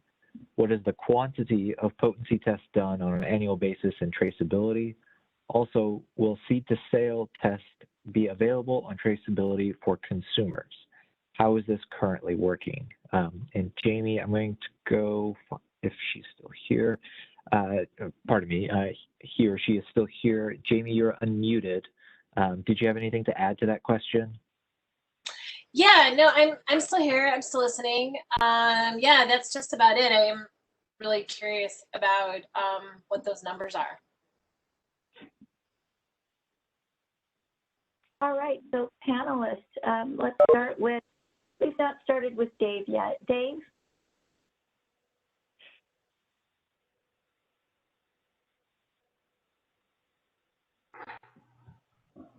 I'm sorry. Can I get a summary of the question again, please? Go ahead, Jamie. Yes. Oh, sorry. Go ahead. No. Let me unmute Jamie here. One sec. Jamie, go ahead and ask your question if you like. Sure. My question was, I want to understand what is the quantity of potency tests that currently are being done in traceability right now. So I'd like to know what is that annual number of tests that we're doing. So since everything goes into traceability, everything that we're testing goes into traceability, what is that number? So on an annual basis.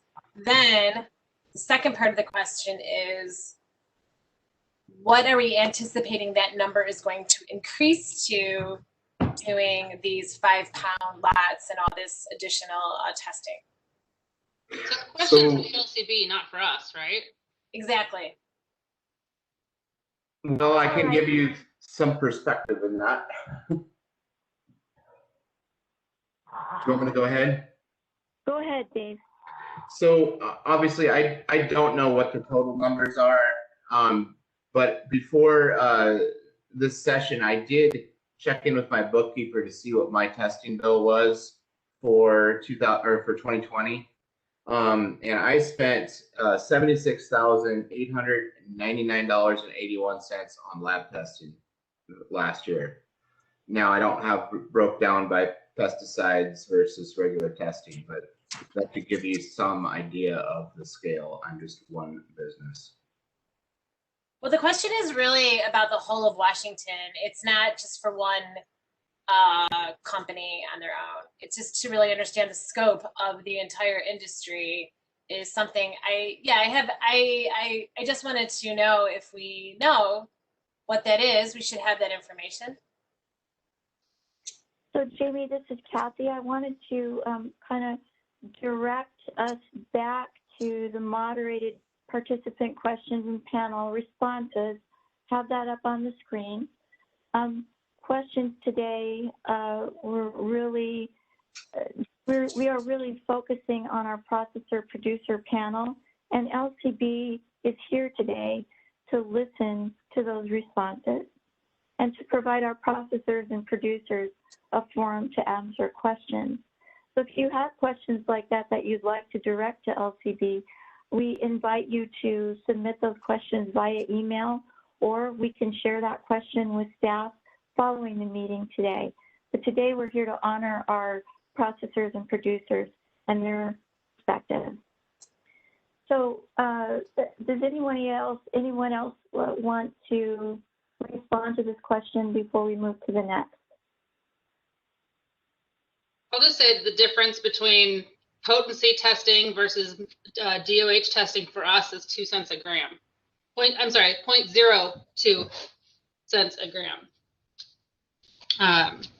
Nope, it's 2 cents a gram. I can't remember. One of those decimal points, move it over. So it's not that much for us unless you're thinking that it basically doubles your, almost doubles your testing cost.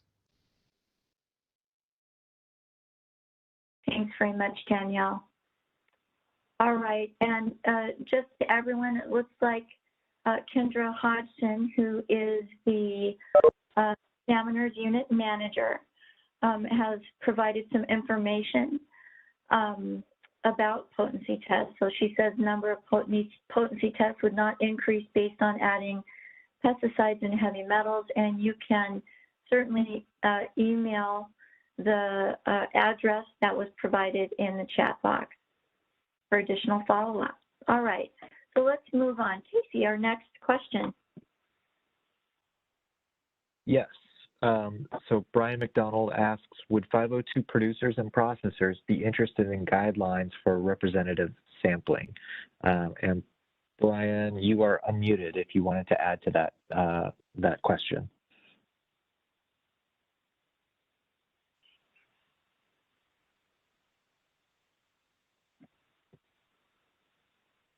Not hearing anything, so maybe panelists, would you be able to address that question? Right, and let's start with Jeff. You have not kicked off a question, Jeff. I'm having trouble hearing completely. I had my Bluetooth cut out there. Can you repeat what that question was? Yes. Would 502 would 502 producers and processors be interested in guidelines for representative sampling? Yeah, I think that it's definitely something that would be beneficial to have guidelines of how we should select samples so that the industry as a whole can act accordingly in a similar manner so that the consumers can have a accurate test result that's not going to vary because of the type of sampling.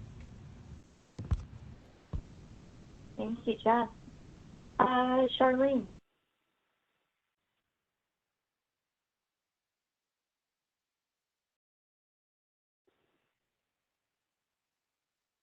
Charlene, it looks like you might have muted your phone or your input device there.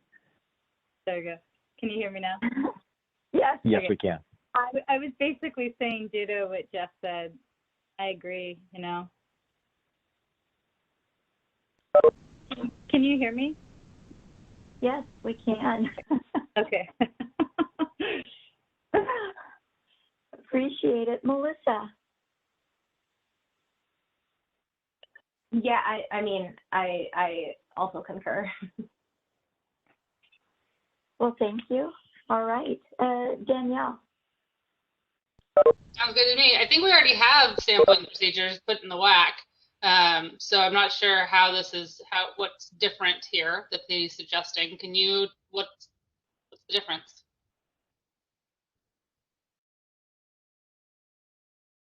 Okay. And Dave? I'm always interested in learning new things about improved scientific procedures. I think we all should be. Great. Thanks to all for that response. All right, Casey, next question. And just to be clear with folks, I am asking the questions as they receive. So I'm trying to just go down the line, but I am asking just one question per person at this point. So just kind of as a heads up. So the next question from Michael Smith: what costs are growers currently paying per test batch for flower compliance, and what increase do they expect based on claims by current lab? All right, thank you very much for that question. Let's start with Dave.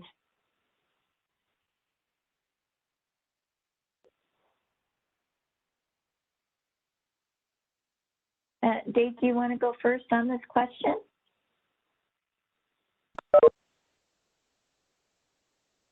And it looks like we just lost Dave.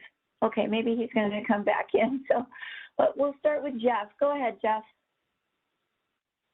So currently the testing package that we do is for potency, cannabinoids, potency, all of the microbial, and as well as pesticides and terpenes, and it costs $160.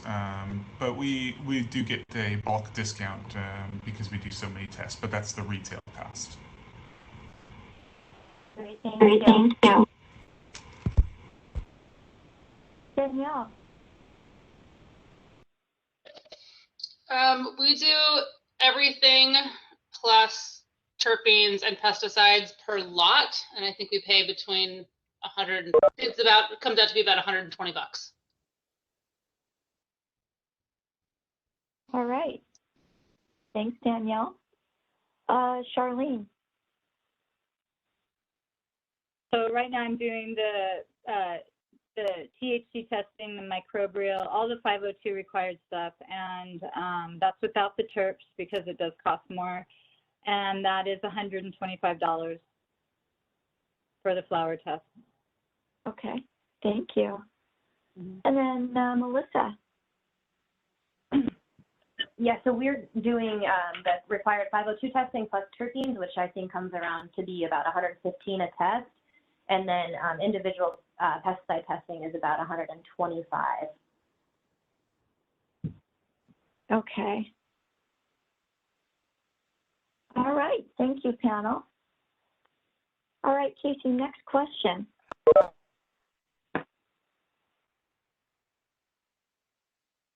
Okay, so the next question is from Sean Dene Wagenseller. I would like to hear others' interpretation of farm level versus harvest level testing, please. All right, and Dave, you've rejoined us. Hi, I would like to, before we get into that question, Dave, would you, Casey, can we propose the prior question to Dave so he can answer that? And that was Michael Smith's question. Yes. So the question was, what costs are growers currently paying per test batch for flower compliance, and what increase do they expect based on claims by current labs?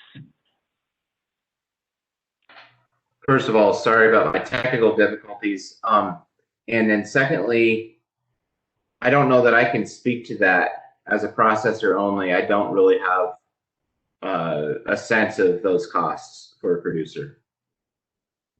Great, thank you very much, Dave.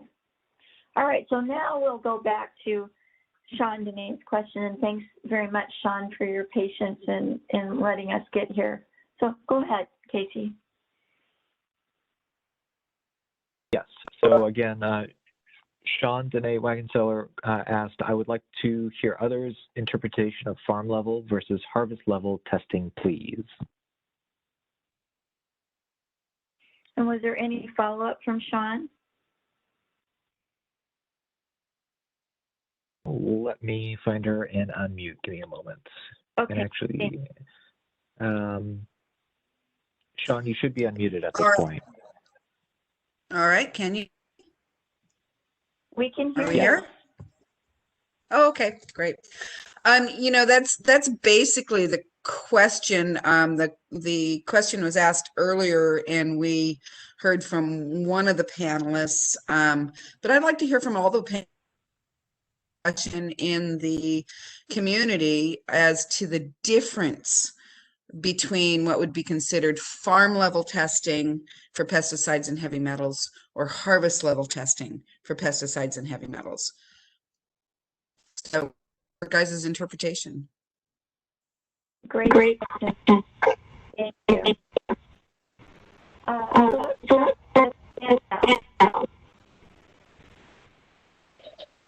was getting a lot of feedback, but I think you said me, and I'll just tell you, I have no idea what the difference is between farm level and harvest level testing. I've never heard of it before. Thank you, Danielle, for saying that. I'm like, oh man, I don't know. So, woo, I'm so glad to hear you say that. Thank you. All right, thank you. So, panelists finding some common ground there. Jeff, or I'm sorry, did you want to go, Melissa, next? That's to go first. Okay, go ahead, Jeff.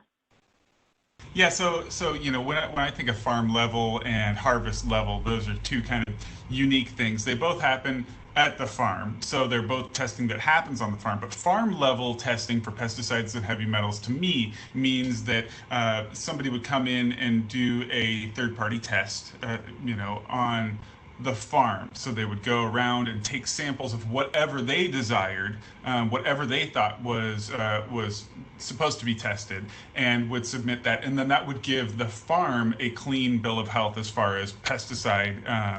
And you know, the harvest level would be you know, going a little bit further to where each harvest there is a test that is done on the crop. So that's my interpretation. Thank you very much.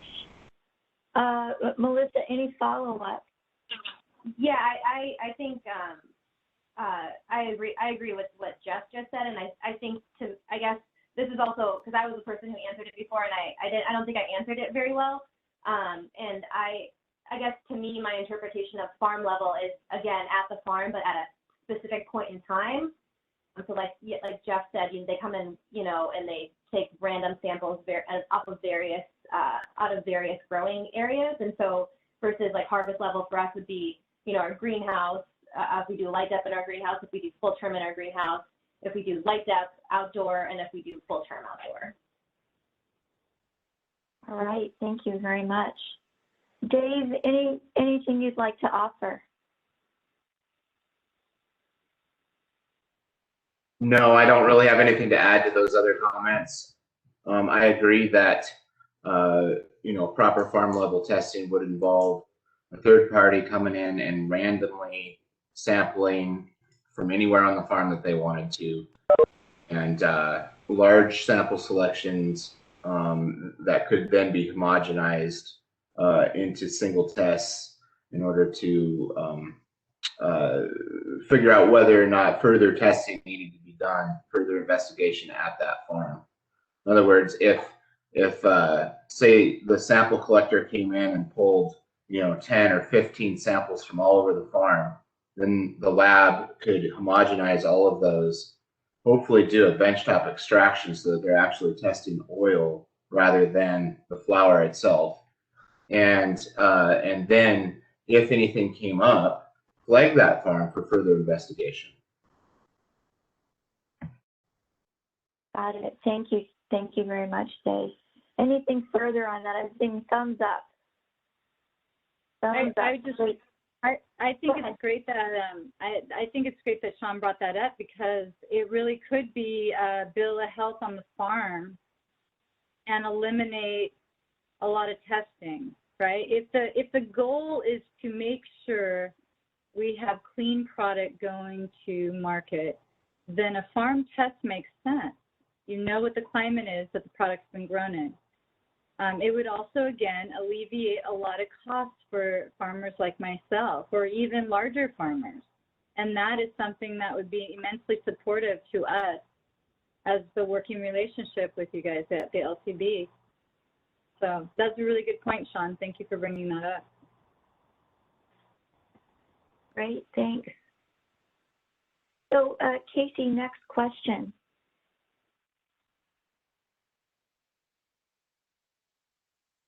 Okay, so this next question is from, Penny Griggs.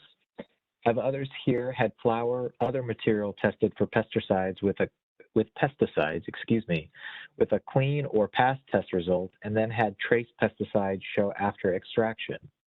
I've been seeing increasingly restrictive pesticide agreements from processors, and I wonder how others are managing this. So Penny, let me go to see if she's still here. And Penny, you're unmuted if there's anything you wanted to add to that question. Hi, thank you. Of course, now my dog's going to start barking. I'm sorry. I've been very quiet for a long time, and now it's loud. So I guess we're a tier 3 producer processor. We test our flour for pesticides. We do it by strain and by harvest. I'm sorry. We got a pandemic puppy. Come here. Congratulations. Thank you. She doesn't hear all the voices though. I'm sorry. So we test for pesticides. Our flour always passes because we don't use anything. We use beneficial insects or we use, Be Safe Organicide. It's sesame oil basically. But then we've run into a problem where a processor takes it particularly to distillate, and there's trace amounts of pesticides, and I just don't know how I'm supposed to, what are we supposed to do in that instance? I have no control over it after it leaves my farm. I don't have any control over their equipment. I don't have any control over what lots they may have mixed together and things like that. I don't know what we're supposed to do in that instance. I'm thinking of some of the big processors saying that if they get a failed test lot, I owe them a cash refund. I can't do that. That money is definitely spent after I get it. So just from a producer standpoint, what are we supposed to do with these pesticide results? I'm spending the money to clear my flour and my other material as a result. I'm just curious what other people are doing or how we're supposed to protect ourselves in that regard. So thank you for that question, Penny, and I'm seeing a lot of nodding on my screen right now. So let's start with Melissa this time. I mean, I don't know what, I guess I could only speak personally for ourselves, where we were accused of using pesticides that have literally never even been on our farm. And quite frankly, I stopped responding to that processor and it went away. I think I've heard that this has happened to a lot of other farmers as well. And I do think it is a problem. And I mean, other than that, I unfortunately don't really have any advice other than we just stopped responding and they stopped trying to get us to buy back. They wanted us to buy back the material at what they've extracted it at. And it just, I mean, there was no proof that it was our material. We asked for proof from the traceability system. They did not provide it to us. And so I just, I felt like it was a bad faith sort of interaction. And I stopped responding and they stopped contacting me. All right. Thank you, Melissa. Jeff.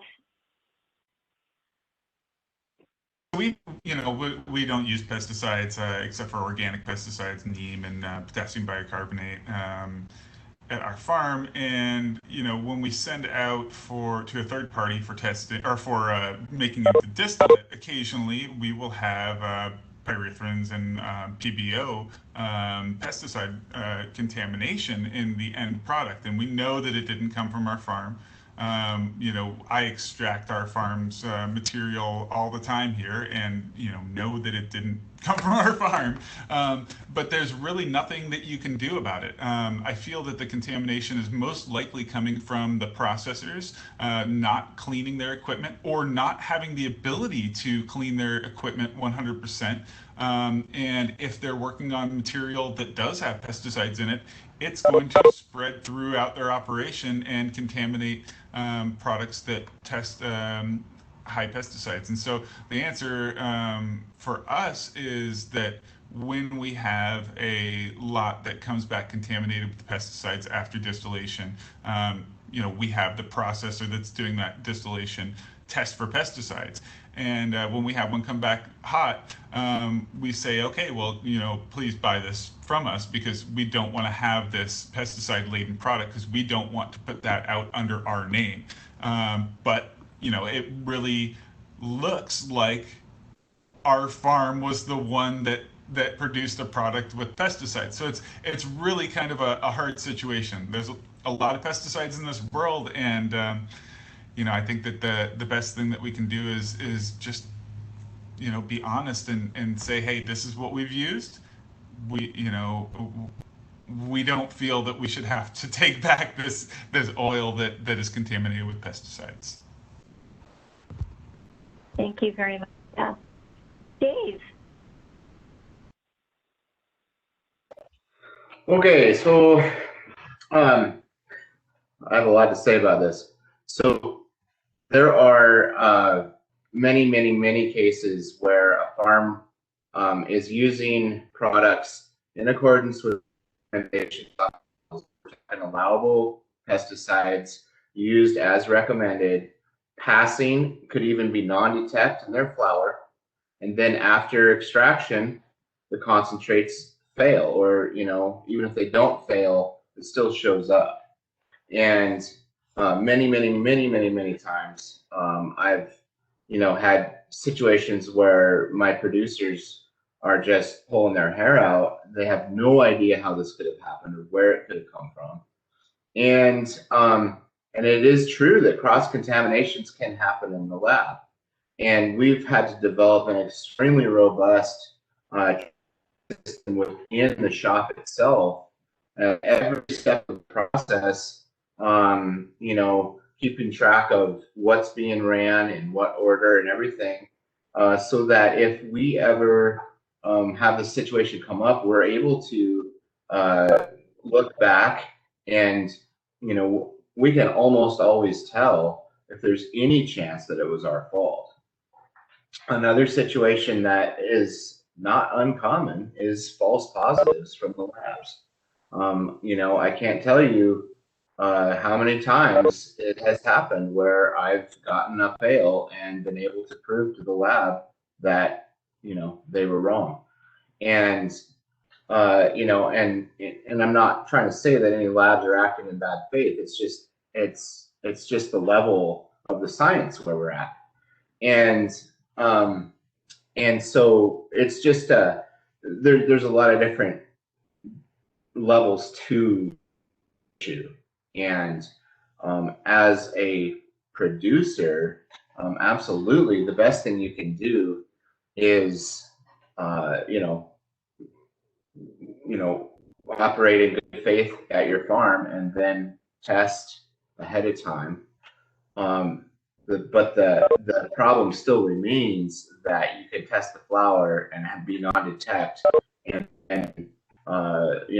fail in the concentrate. And drift is a problem for many people, depending on the contaminant that comes up. If it's something that's used in food crops, it could be coming from elsewhere. If you ever really get into a problem where your processor is sure that they did everything right and that the source of the contamination is at your farm, you know, maybe there's something that you're missing, and getting help from the WSDA, you know, they're available to help with investigations of this nature. You know, there's definitely been a number of times where my producers found the problem later. So, you know, I hope that helps. There's, you know, just many levels to this issue. Thank you, Dave. Danielle. So I'm going to try and keep this really quick. Dave, I think a lot of what you said just really hit the nail on the head.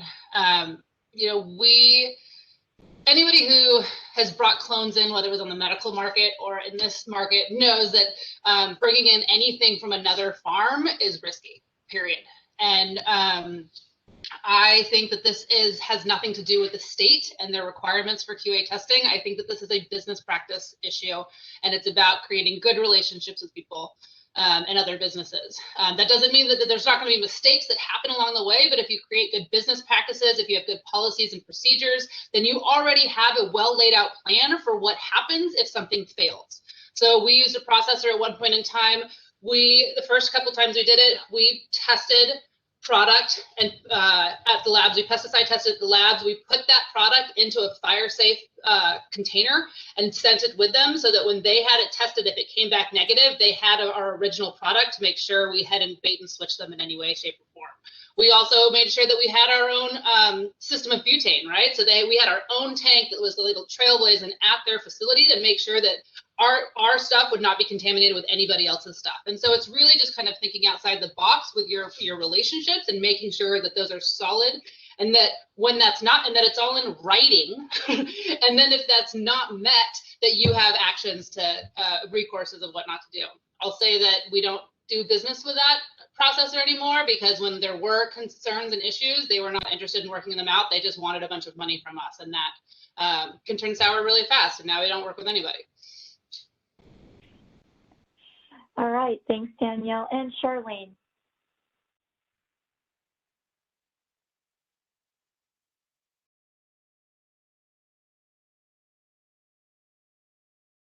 I don't really have any more to add. Everything that I would say has been said. Thank you. Of course. Thank you. All right, Casey, who's next, or do we have hands raised, or? We do have one hand raised. Sean Dene has her hand raised, so you should be unmuted at this point. So if you can lower your hand and then ask your question. On my hand and ask my question. All right. Okay. Thank you, Casey. Thank you. I have kind of a three-part question.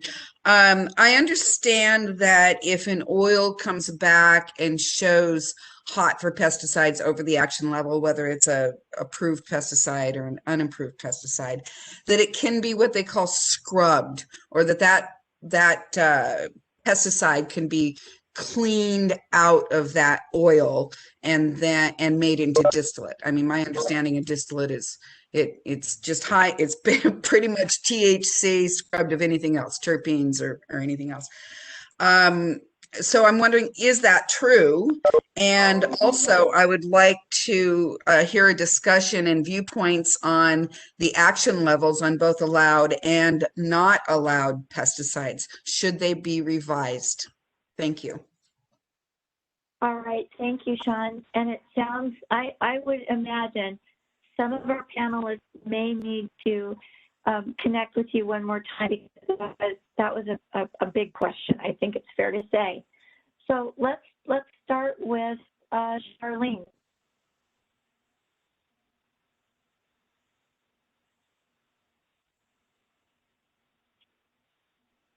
Charlene, I think you're muted. Thank you. Could you repeat the question, please? I didn't totally take it in. Well, can you guys still hear me? Yes. Can you guys still hear me? This is Sean. Okay. Yeah, this is mostly a question that would be best answered by Dave and Jeff, since they are the extractors on the panel. So I'll just say that. Thank you. So what's your view on the action levels of allowed and not allowed pesticides? Should they be revised? And can you really scrub out pesticides from distillate? Thanks. Okay, perfect. Yeah. So yeah, you could definitely. I'm just going to jump in.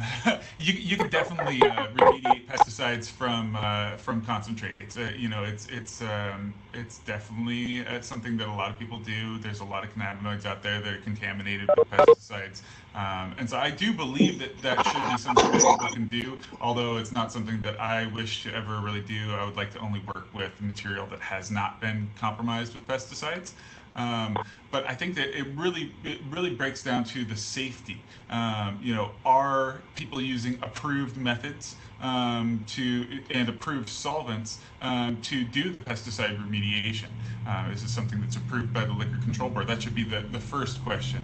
The second question should be, does the remediated product have any pesticides in it? And I believe if it doesn't have any pesticides in it, it should be allowed to be sold. So that's just my opinion about it.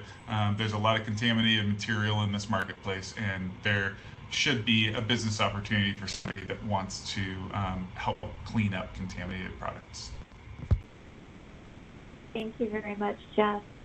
Dave. Sean, if I could, I'd like to respond in kind of the reverse order of the way you asked your question. I'd like to talk about the action levels first.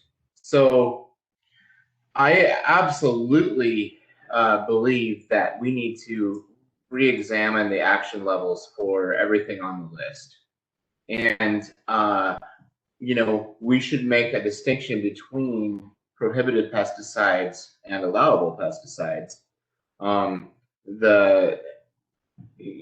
understand how we ended up with an action level for a prohibited pesticide, but in practice, anytime something shows up with myclobutanol in it, even if it's under the action level, that's a useless product. Nobody's going to want that on the shelf.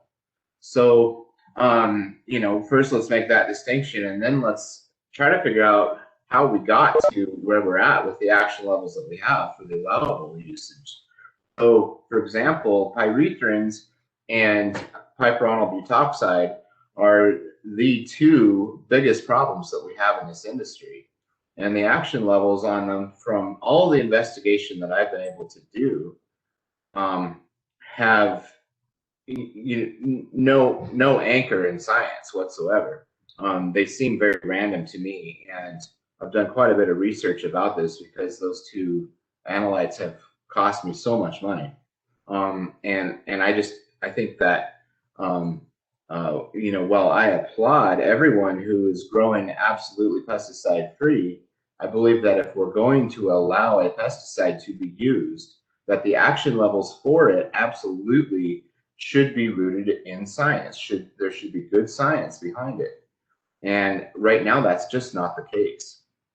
And so that's another subject entirely for, that's going to require very extensive amounts of study by the Liquor Board and the WSDA and the Health Department in partnership with all of us.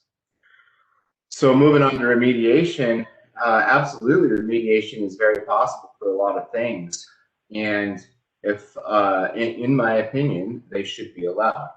And I believe that they should be allowed for any contaminant that comes up, regardless of whether it was on the prohibited list or not. And the reason why I think that is because of the false positive problem, for one thing, and the fact that there are systemic issues where producers are acting 100% in good faith, and yet still coming up with contaminants from prohibited products that are systemic in nature and may have come to them generationally. It may have come through clones, that are still showing the contaminant after many, many generations of cloning. There's a lot of different ways that a prohibited pesticide could somehow come up in a test. And so unless it can be proven that a producer has actually been, using illegal pesticides. I don't think that we should mandate destruction of the product.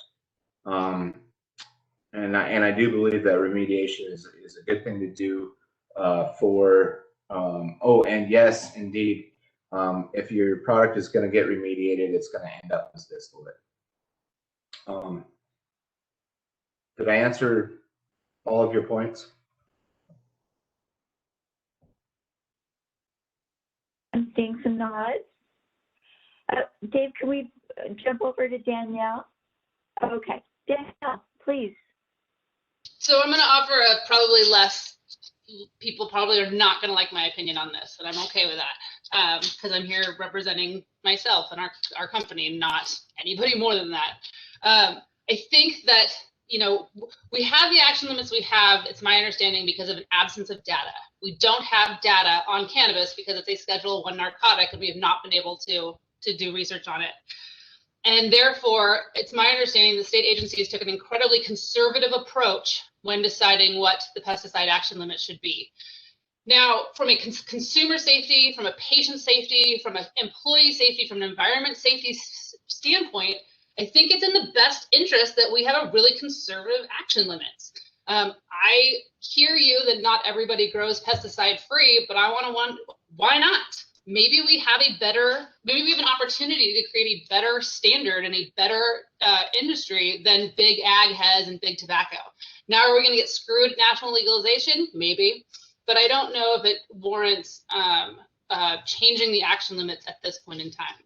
That said, I think we can all agree we need more data and research, and that's something that a Cannabis Commission, if funded by the farmers, the first research we could do is on pyrethrins and PBO. PBO pyrethrins could very possibly be coming from cannabis. Pyrethrins come from chrysanthemums. There could be evidence that shows it comes from cannabis. It's produced by cannabis as well. PBO is a filler for other pesticides, so they're putting something in there if it's got PBO, theoretically.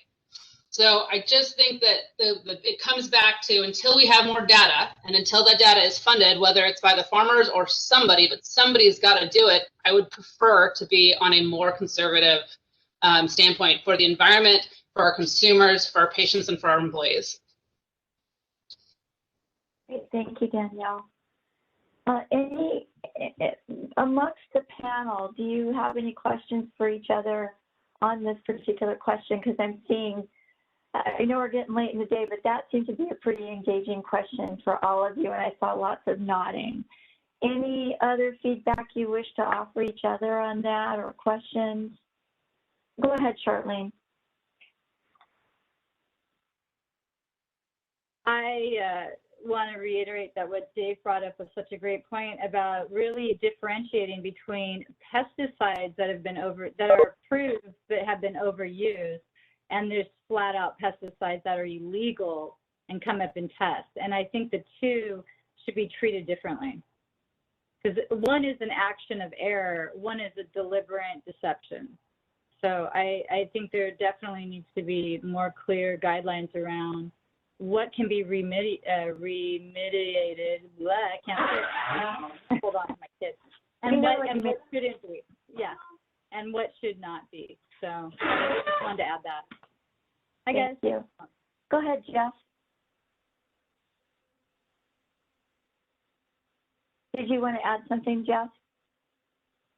Okay. Okay, thanks. I just wanted to circle back. It looked like you were getting ready to speak, so I wanted to make that space if you were. All right. Casey, other questions, hands raised? Hi, Kathy. So I have a number of additional questions. It looks like some of them might be directed more to the LCB than to our panelists. So I can ask those questions just for the record, or I can try to move on to other questions first. So I'd like to make use of our panelists' time here, because they have, you know, as I noted at the beginning of the session, these panelists have offered us the gift of their time, and this is their panel. So we would like to have questions directed to our panelists. And since that were directed to the LCB, things that we can address in emails and in other ways. So how about a panelist question?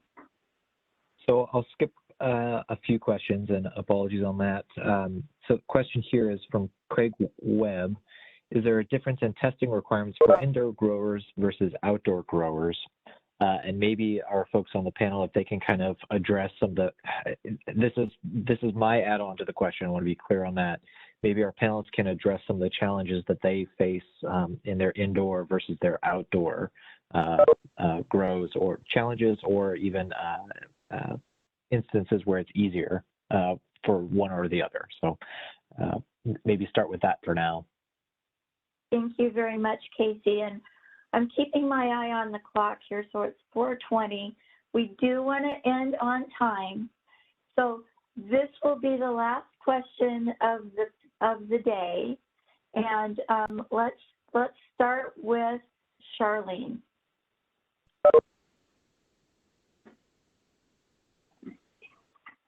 Apologize, my child came in and started talking to me while the conversation was going on. Will you please repeat the question?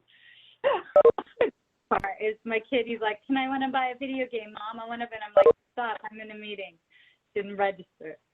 Well, you know, life happens while we're on panels, right? So we understand. Exactly. How great that your kid could be at your grow. What? Like, thank you, LCD, so much. It's literally been the right to work by having my children on the farm. Thank you. During COVID. Thank you. That's lovely. Yeah. Casey, can you repeat the question? Sure. So Craig Webb asked, is there a difference in testing requirements for indoor growers versus outdoor growers? And then just kind of as an addendum to that, a question that I'm posing, can you folks as panelists speak to the challenges or benefits that you see in the indoor versus outdoor in the testing space? As far as testing, I haven't seen any difference in my experience. For testing, I mean, my big thing is I love growing under the sun because the terpene profile is so beautiful. The sun is the ultimate light. As far as testing, though, I haven't seen any variations personally in my journey so far. Great. Thank you very much, Charlene. Jeff. I would echo what Charlene said. I don't believe there's too much difference in between the indoor and outdoor as far as what the testing is. We're all required to test 5-pound lots, so it's a very similar type of process. So that's all I have. Great. Thank you very much, Jeff. Dave, and I know this might not be the appropriate question for you, but I don't want to leave you out. Any thoughts? Thank you. No, I'm unaware of any differences in testing between indoor and outdoor. Great, thank you, Dave. Danielle.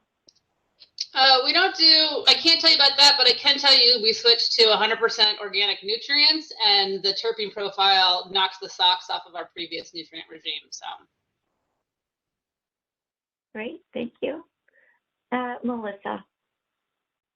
I don't have anything else to add. I don't know of any testing requirements that are different either. All right, thank you very much, Melissa. So Casey, since that was our panelists addressed that question in rapid order, I think we have time for one more. Okay. I will point out that we do have Sean Dene with a hand raised as well. Okay, so why don't, go ahead, Sean. This one's quick. Thank you, Kathy. In my experience of pesticide heavy metal testing over the years, I know that the Department of Health requires 14 pesticides to be tested for medically compliant products. As to where now we test with Medicine Creek, and they test 160 pesticides. Each lab has its own list of pesticides that they test for, while the Washington State Department of Agriculture tests for 220 pesticides. What is the panel's opinion on having these different lists compared to one standard list to test against? Thank you. All right, so why don't we start with Danielle on that one? I think it's this good idea in theory. I think in practice, if you have a set list, then people who are unscrupulous are going to figure out what to use that is not on that set list. So I think it's really important that you have a list of things that are required for all the labs, but then make them do an additional 20 or whatever, pick a number, that are random, so that are rotatingly on a quarterly basis or something else, so that there's always, we're trying to catch those people that are putting stuff on there that they shouldn't be. Thank you, Danielle. Melissa. I think Danielle had a great idea there. I think that keeping people on their toes and helping, it will help to prevent from, you know, people trying to get around and cheating. Thank you. Jeff. For having a larger list of pesticides that are tested for, I think that it's definitely an important thing. You know, there are many pesticides out in the world, and so we definitely need to have a larger amount. I think that labs should have the ability to go above and beyond a set list, and so that the most concerning pesticides should be on that list. The most commonly used by cannabis farmers should be on that list. And then beyond that, it's just up to the lab what they want to support for their business practice. Very much. Charlene, we lost your video, but are you available to answer the question? I'm gonna have to ask you to please repeat it. I was going with the child again. Sorry. No worries. No worries. Yeah, we're with you. We are with you. Go ahead. Thank you. Oh. Please repeat the question. Can we unmute Sean? There we go. Thank you. Okay. Go. Charlene, basically the Department of Health requires 14 pesticides. All the labs have different lists. My lab has 160 pesticides they test for. The WSDA has 220 that they test for. What's your opinion on having one list compared to all these different lists? If it was that's basically it. Yeah, if it's going to streamline it and make it easier for us to be, you know, to follow the rules, right? Like, let's streamline it so that there isn't any desire to not get it done because it's difficult, right? Like, let's just streamline it, and then everybody's doing it and getting it done, and it's saving money, and us as an industry on a whole are moving forward. I absolutely think that's a great idea. Thank you, Charlene. And then Dave. Great questions, Sean. Thank you for giving me this opportunity. There's a couple other things I wanted to add, and you just led right into it. Yes, I believe we should have one list. I think that this leads into a discussion about lab standards, and you know, we haven't had a chance to talk about that at all today, but I think that we all know that different labs have different procedures and that there isn't a single lab standard that dictates how they do their testing, and that is a subject that should be tackled. And having one list, whether it was more extensive or less extensive, would be good, as long as the action levels were realistic and anchored in science.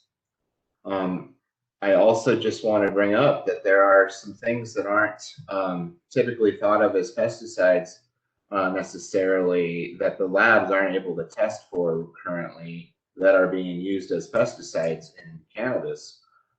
Neem oil is one, sulfur is another, and these are things that have you know, kind of wreaked havoc in my shop when they show up unexpectedly. And you know, they are things that are of a concern to the health of our consumers. And so you know, there should definitely be a re-examination of the list and the types of testing that we're doing being done regularly. So thanks to the Liquor Board for making it possible for us to have this discussion today. Great. And it is 4:30. So I don't have any time to keep us on time to give a complete summary of today's discussion or a team review, but we can wrap up and talk about next steps. And in wrapping up again, just to echo what I've said before, we really thank you, panel, for sharing your wisdom and experience with us today. And we look forward to this being one of many dialogues that we hope to hold in the future to help understand each other and the regulatory environment we find ourselves in. So thank you to panelists. Thank you also to our participants who've provided us with great comments in the chat box, offered up some really great questions to sort of move the dialogue along. We're grateful to you for joining us today. Just to put a plug in for our next deliberative dialogue session, happening next Thursday, same time, same place. Our panelists will be lab representatives, so lab owners, lab employees. So we invite you to join in that, listen into that discussion so we can continue understanding the complete authorizing environment and the supply chain, up and down the supply chain on cannabis product testing. So with that, again, thank you, everyone. Have a great evening. Enjoy your families, and we'll see you next time. Take good care, all. Goodbye. Thank you so much. Yeah.